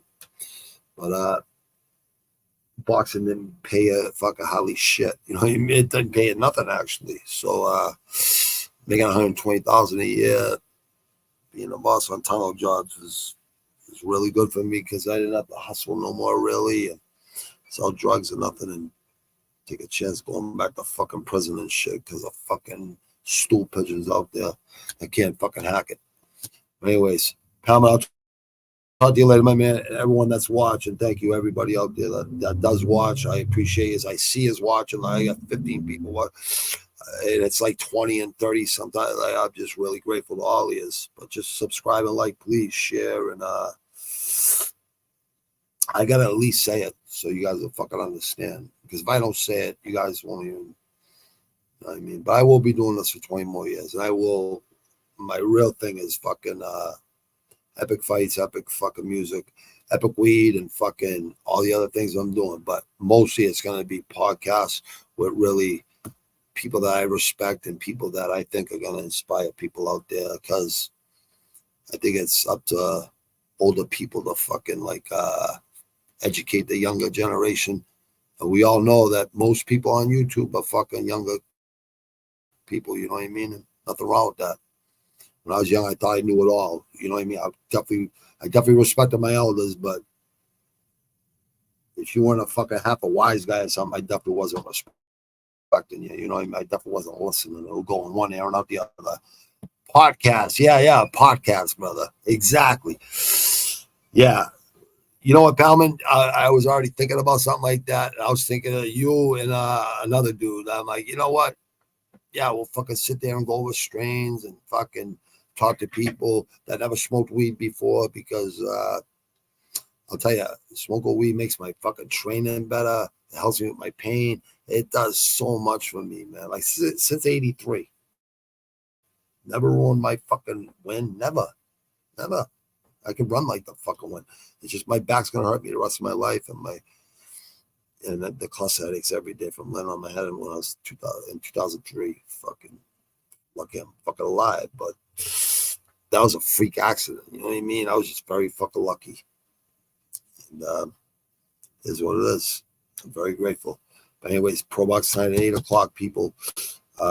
Definitely a good card. Definitely a great fucking main event. And a lot of tough kids from Baltimore area, Maryland. And that's where the Northeast starts. That's where a lot of great boxers come from. Baltimore, Philly, New York City, Jersey, Connecticut, Rhode Island, and then all the cities in Massachusetts. Like, there's so many great fucking boxing cities in Massachusetts, all the way down to Baltimore and all in between. And then there's great fucking boxing down in Florida, fucking Midwest, and out in LA and Cali and up in the fucking, and then a lot of wrestling in the Midwest, you know what I mean? A lot of wrestling fucking people, you know what I mean?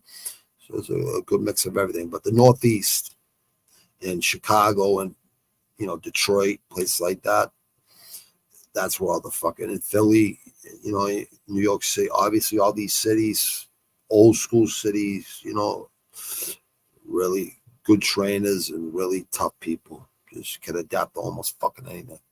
But peace, people, I gotta let go of this stream before I gotta go eat something. Getting fucking